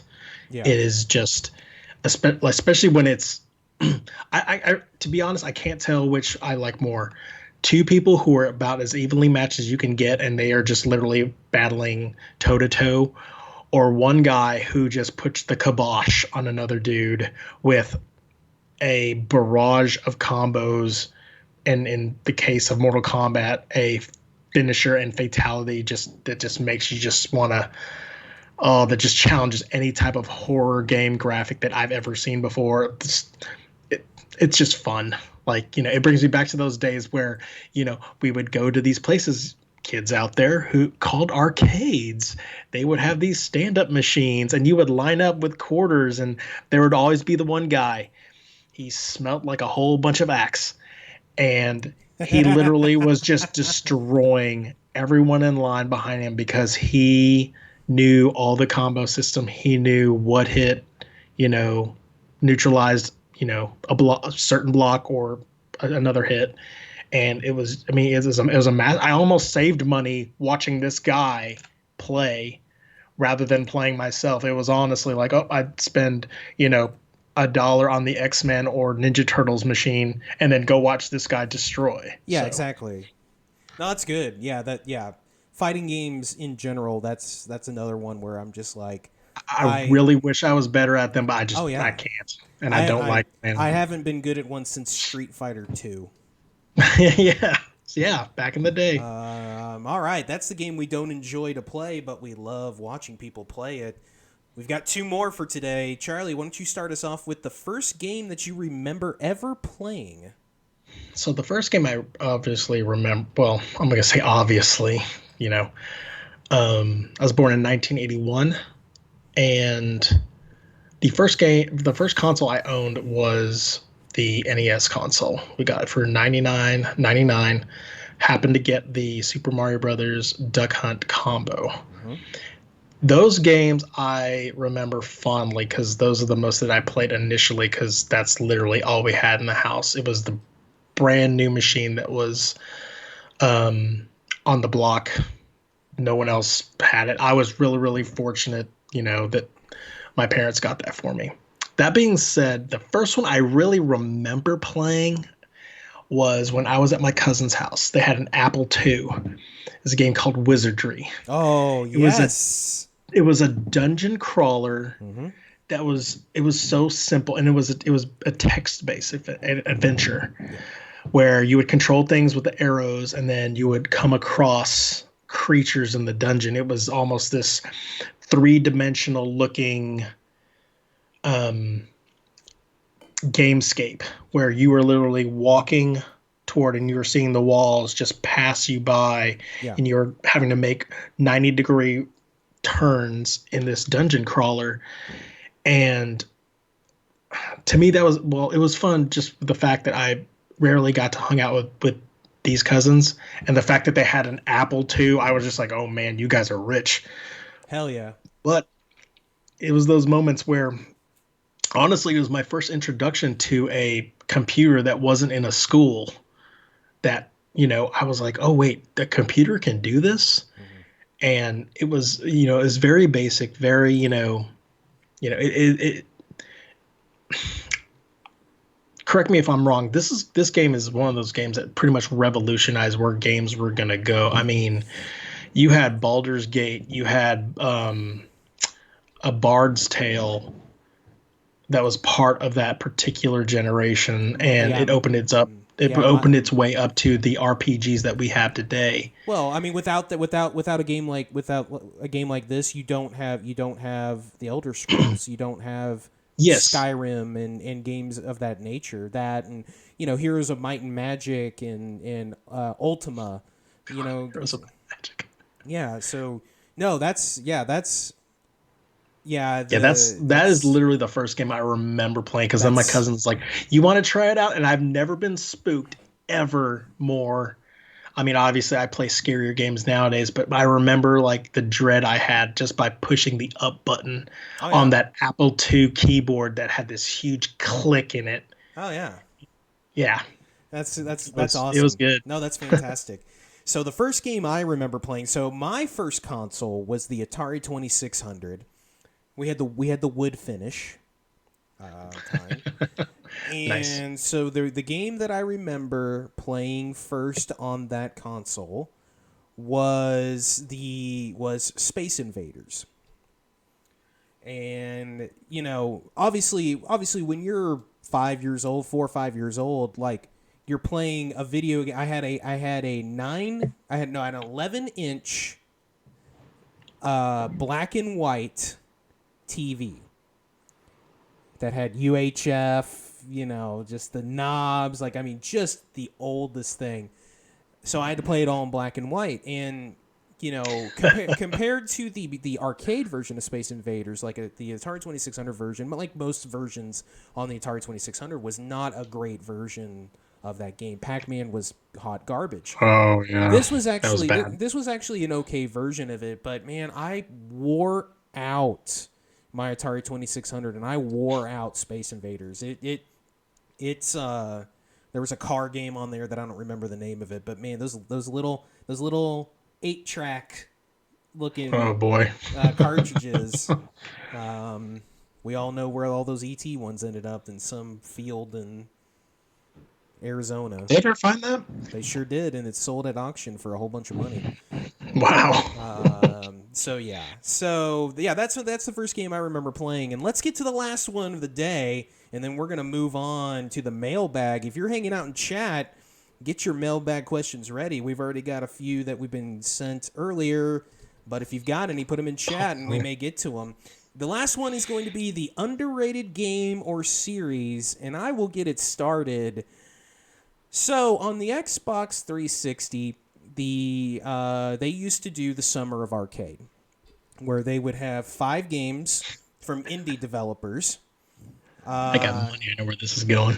They'd have indie games from developers that they would put out on the Summer of Arcade. They would be $10-15, and every week a new one would come out. And there was a lot of really good stuff. You had your Shadow Complex there. You had Limbo. You had Explosion Man, and games like that. That Explosion Man, so good. Yeah, they had these games that were really highlighting the good stuff that these indie developers were doing. But there was one that's incredibly polarizing, and I don't give a shit what you people think. Brothers: A Tale of Two Sons is a fucking good game. It's a fucking good game. You people that don't like it are just straight wrong. So, Brothers: A Tale of Two Sons is a story about a father that falls ill, and he has to send his two sons out to find the cure. And you go out on this big adventure to find this cure. And you control both of the brothers at the same time using each of the sticks as one of the brothers, and the triggers to do different climbing and grabbing and stuff like that. So I will say that the controls are very polarizing. You either get it or you don't. I don't think it was that hard to get it. That's just me. But to me, there's not very many video games that I have ever played where they have given me the feels. Most games I play, no matter how really in tune I am with the story, it just doesn't, like, I'm like, oh, that's a cool story, that's fun. But this game, especially at the end, I won't spoil it, puts you in such a dark place. And the way that they not only show it to you while it's playing out, because there's no dialogue, but what you end up doing post the big reveal, the big moment, puts you in this weird place of, I can't believe I'm actually doing this, and it's steered me in this direction. So, yes, the gameplay, you're either going to like it or you're not, but getting to the end of that game is so worth it, and it still is it's really one of maybe only two games that has made me legitimately, I don't want to say cry, but really just made me feel really all the feels, if you will. And anybody that says that game is bad, like maybe my co-host, they're just wrong. You're just wrong.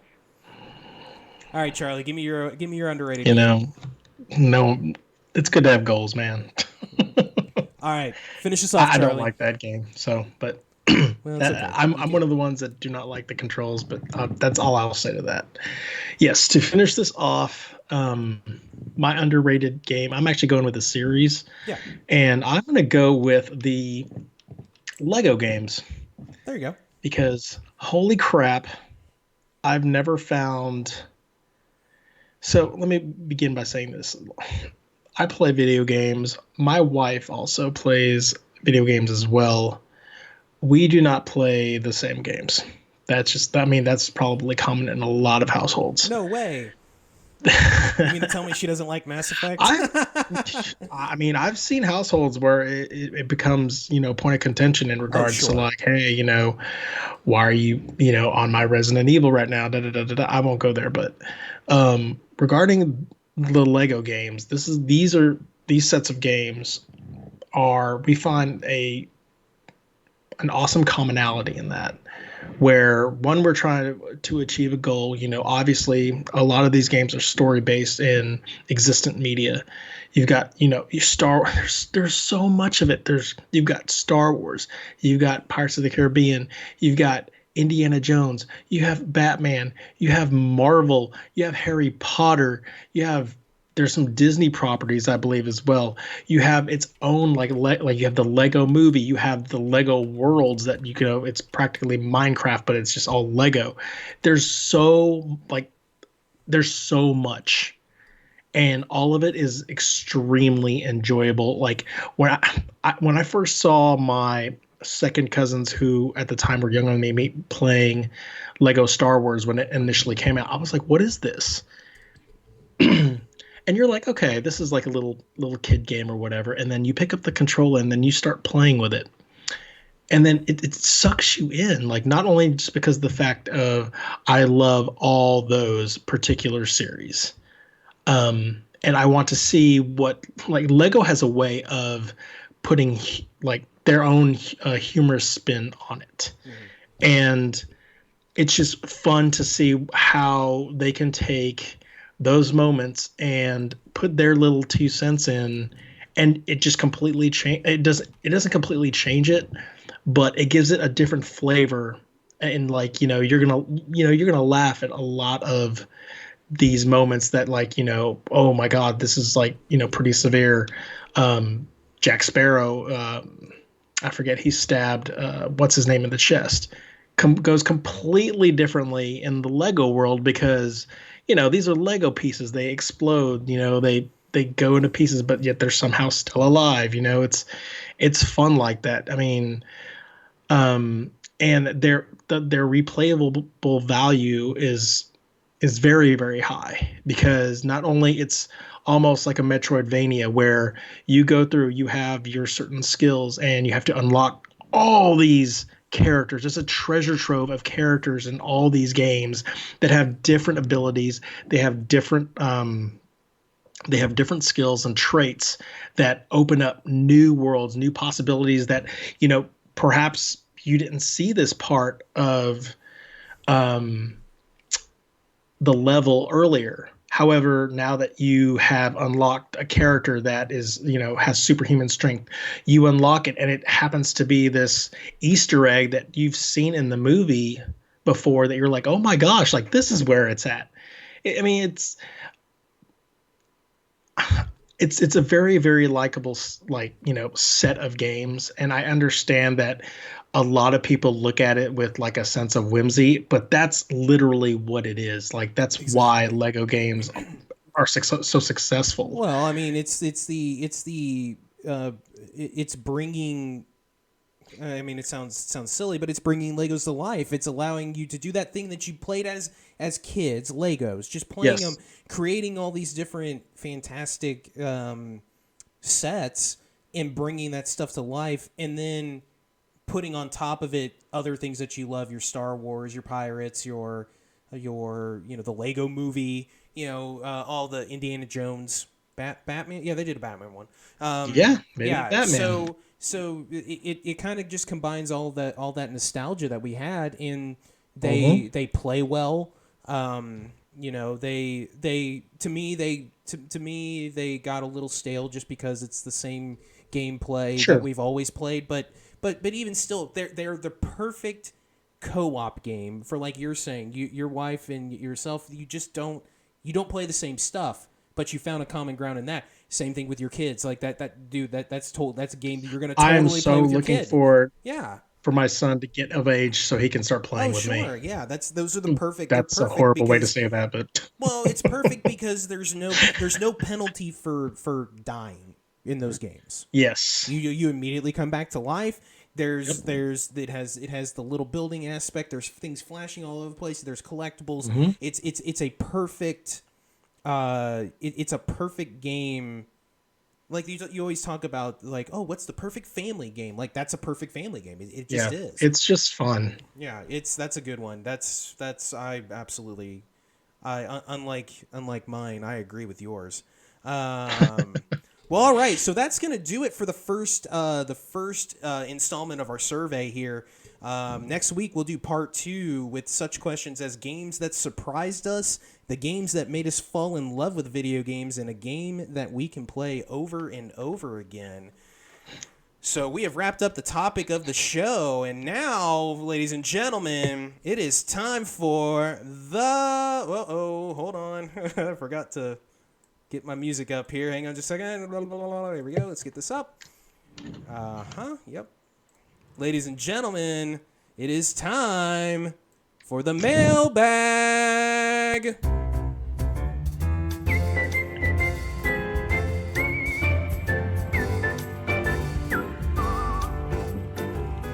And if you've got a question, you can send an email to our new email address, themcgamescast@gmail.com.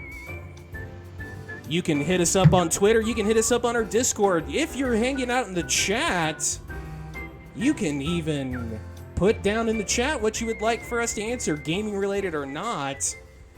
Why don't we go ahead and get started here I've got a question here from Nicholas.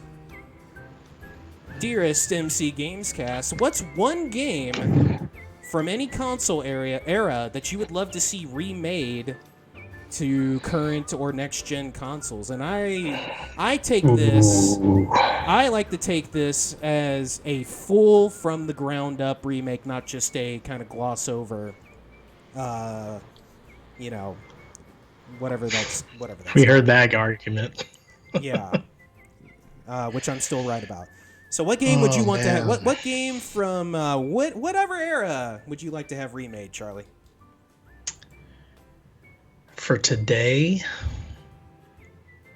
gosh, there's so many old properties out there that I would love to see made, and there's also a lot of properties out there that already have been made.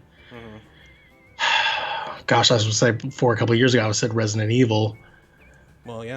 Then they did that, and now they're doing it to all of them. Give me a second on this. I'll tell you what. I'll give you mine, and you think. What is yours? So mine. So they've already done this. They've already started doing this with another game in that series. But I would love to see them do a ground up version of a new ground up remake of Final Fantasy VIII. I think they picked the wrong game to remake. I would love to see what that game would look like in modern times. Everything kind of spread out. Just I don't know. Like I love that game so much, and I think seeing that in this era, I think would be fantastic. God, like, so two games come into mind when I think about this, and literally it's like games that I played, and like I was like, okay, it's been a while since I've played these games, and I know for one of them they tried and wasn't really successful, and that was Driver. Oh, hell yes. That was so the original Driver that was on the PS1. Mm-hmm. Boy, I still remember having to try to get my license in that stupid parking garage, and it being a task. And even it was, to be honest, it was my little cousin's game, and he was the one that brought it over to me and said, "Hey, can you basically open this game up for me, because I can't even get my license." And once we did, it became this fun game. And I would love to see that, in a next gen Forza looking atmosphere where everything just looks crisp and pristine and such. The other game I was thinking of, and I would love to see it done, I guess, on a kind of like what Breath of the Wild did with its open area and open world essence, and that would be Earthbound. Mm-hmm. Earthbound was a really, really awesome game that I don't think a lot of people. I know a lot of people are big fans of, but those fans are probably our age, and I think a lot of the younger audience needs to at least dig their toe into that particular game, because it's a really, really outstanding game. Yeah, and to see it in a next gen capacity would be filthy. Nintendo, you need to make Mother 3. Earthbound 3. Let's do it. All right, next up. If you had to pick one controller to use for the rest of your life, doesn't matter it doesn't matter the system, you can use it for anyone, what would you pick? What's your favorite controller of all time, basically? Well, I would have to say it's the 360. The 360S controller is just I literally, that's the controller I use now when I stream my games, even the games that I have on Steam. That's the controller I go back to. The DualShock 4 is really, really awesome and really, really rad, but even though there is like the recency bias can't even shake the fact that I've literally, for most of my adulthood, have like been playing with the Xbox 360, and it's the perfect controller. Yeah, mine is pretty close to that. I love the Xbox One controller. I think it's a fantastic controller. It feels really good. I mean, obviously it's an evolution of the 360 controller. But I don't know. I just love the way that thing feels. Like I don't like the PS4 DualShock. It's fine. I've never loved the PlayStation controllers, and I think the big reason is I like offsetting analog sticks. I don't like them to be parallel. I like it, I like them to be offset. Okay. But yeah, it just feels good. I haven't messed around with the Elite controllers, the Xbox Elite controllers. I really want to. They seem very, very fantastic. And but yeah, I love the Xbox One controller. How much are those things? I believe they're $180, $200. It's a lot. It's a lot for sure. All right, let's see. All right, we'll do one more gaming, and then we'll get to a couple of wacky ones here. All right, so if you were a game developer, what type of game would you insist on making? And what type of game would you never want to make? And I'll start. I absolutely would want to make a kind of an open world RPG. I love open world RPGs. I really like the just the ability to kind of choose what you want. You talked about Breath of the Wild. The ability to kind of do a game in any order that you want to, and the exploration has always been fascinating to me, and I just love it. So if I had to choose one, that's what I would. And to me, the game that I wouldn't want to make, I'm not going to make a horror game. I don't like scary games. Fuck scary games. They all suck. They don't suck, but I hate them. So I'm not going to make a horror game. How about you, Charlie? So what would we make and what wouldn't we make? Yeah. I wouldn't make a basketball game. It just seems like that I would not, by the way.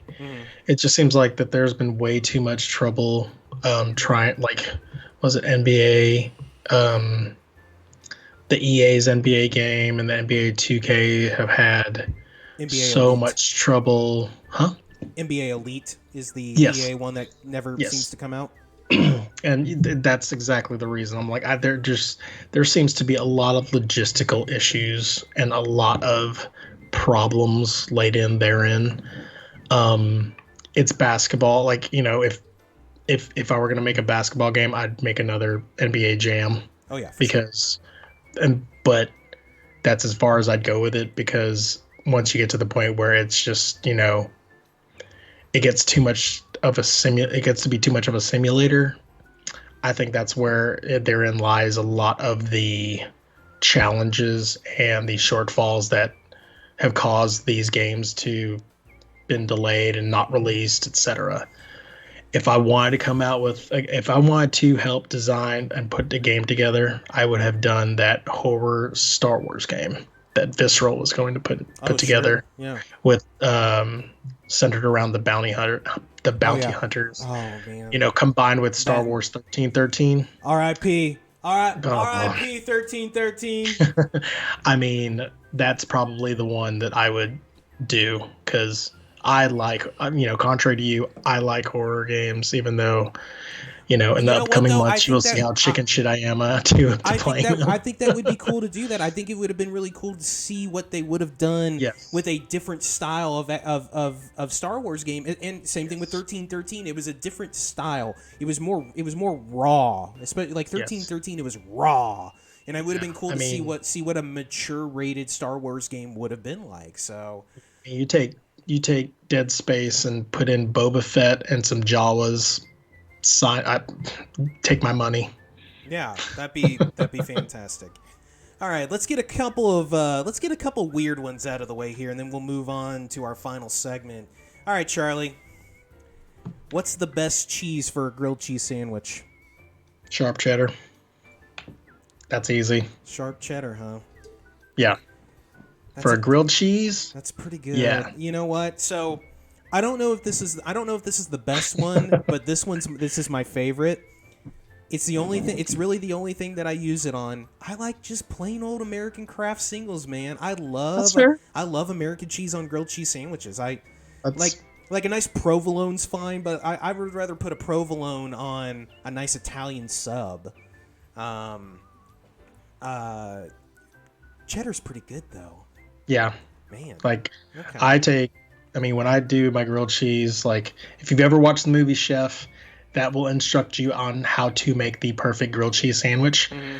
But when I take my grilled cheese sandwich, I take the block and I put like thick, like I cut it all up and put thick pieces in there. And single slice, what are you even doing? Yeah. You might as well just have bread with butter on it.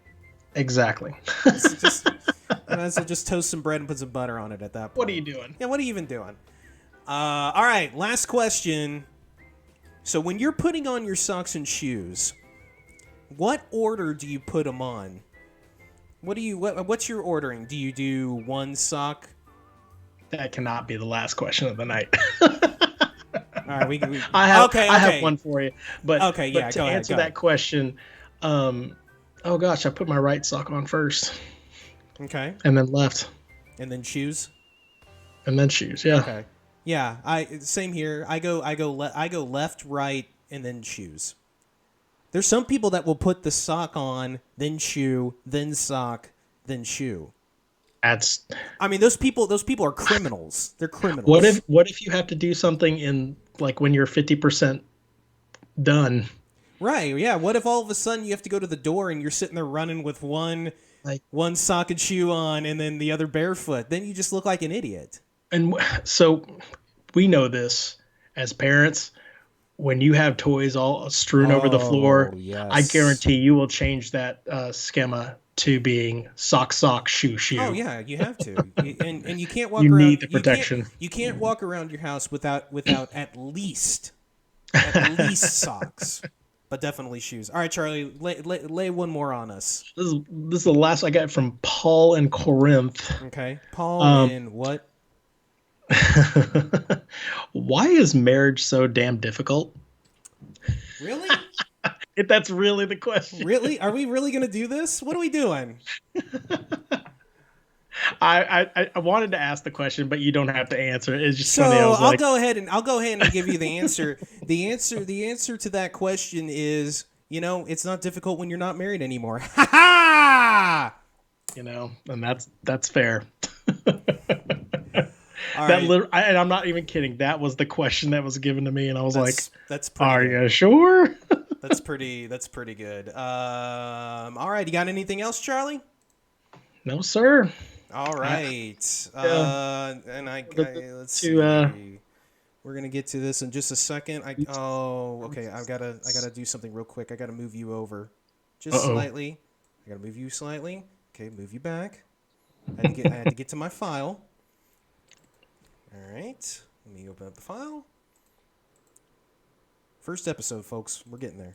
All right. Let me turn this up. All right, ladies and gentlemen, it is time for our last segment of the day. And that last segment is this.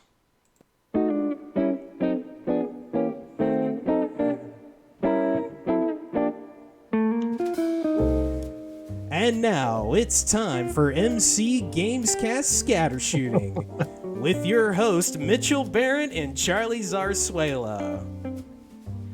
Thank you, announcer. Thank you so much. I appreciate it. We're going to do a little scatter shooting here. I'm taking over for the first week. Scatter shooting and wondering whatever happened to the NFL Street Series. Oh, man. So good. And with that said, whatever happened to EA Sports Big? SSX, NBA Street. Oh, man.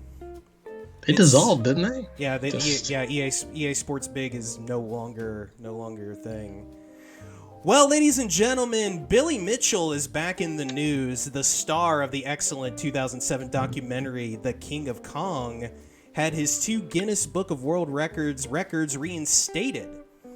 The records had been deleted after it was found that Billy Mitchell allegedly used an emulated version of Donkey Kong instead of the original arcade version, which is what must be used to be counted as a record. However, he is not back in the Twin Galaxies record book, which is the official record keepers of video games. they continue to say that he did not use the proper versions of the game that he has those records in. So Billy Mitchell, as usual, back in the news. Speaking of records, recently the record for the highest selling video game at an auction took place. A sealed variant of the original NES Super Mario Bros. Sold for $114,000 at auction at Dallas's own Heritage Auctions. It was graded as an A+ condition. This unopened version of Super Mario Bros. Featured hang tabs, which is a rare but short-lived variant of the game's original packaging. There is no word on who the buyer was of the rare find.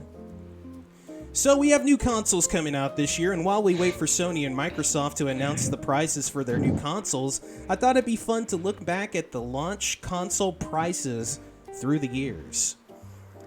So starting at $199, we have the following. These are launch prices: the Atari 2600, the original NES, the Sega Genesis, the Super Nintendo, the Nintendo 64, the GameCube. As we move on, we get to the PlayStation era. PlayStation 1 and PlayStation 2 were $299. The original Xbox being $299 as well. And once we get into the 360 PS3, this is where things kind of took off. The Xbox 360 retailed for $399 to $499, depending on the version that you purchase. I'm sorry, $299 to $399. The PS3, which everybody believes is the reason why the PS3 had so much trouble in that generation, $499 to $599. God. Just expensive. It's insanity. The original Nintendo Wii, $249. The Wii U, $299.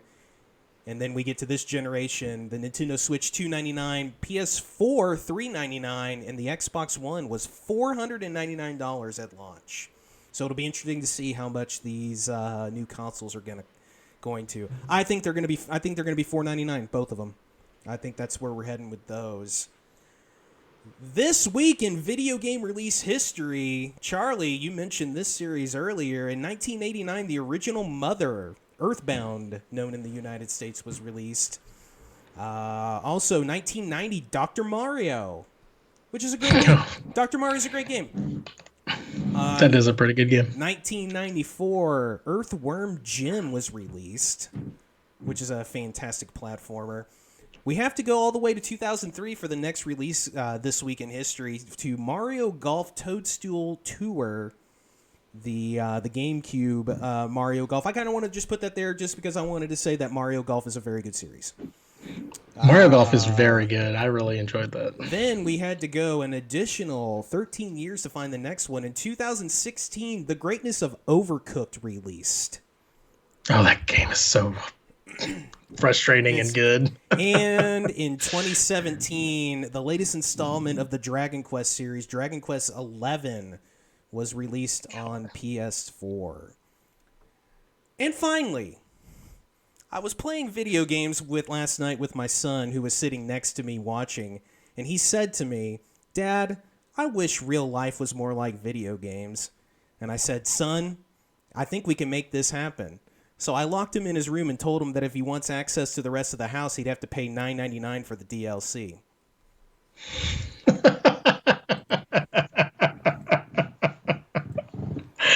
Oh, man. Thank you guys for listening to the MC Gamescast Scatter Shooting. We'll see you next Tuesday right here on the MC Gamescast. Nice. And that, Very ladies nice. and gentlemen, has put us at the end of the first episode. Charlie, we went long, but that's okay. I had a lot of fun. Okay. I had a lot of fun. Let's fade this Time out. flies when you're having fun, man. Hell yeah, my dude. That was a good time. Let me get this outro up. And we are going to go ahead and we're going to bring this thing out. All right. Put this up here. All right. Ladies and gentlemen, thank you so much for hanging out with us tonight. We had a lot of fun doing this. This will be put up on YouTube tomorrow on the MC Gamescast YouTube channel. It will be put on all of the podcast services also tomorrow. Charlie, thank you so much for being here, and thank you so much for joining me for this wonderful, wonderful rendition of the podcast. Charlie, why don't you tell these people something fun before we go? Because we still got 40 seconds. Well, guys, this has been a blast. This is something that, I think Mitch and I have been thinking about, solo and separately for quite a while. And I think thanks to Twitch, I think forces have collided to hopefully bring you guys something very entertaining and very fun. We're going to have a lot of fun with it. We sure are, Charlie. And for Charlie Zarsuela, I am Mitchell Behrendt. This is the MC Gamescast. We'll see you guys later. Deuces.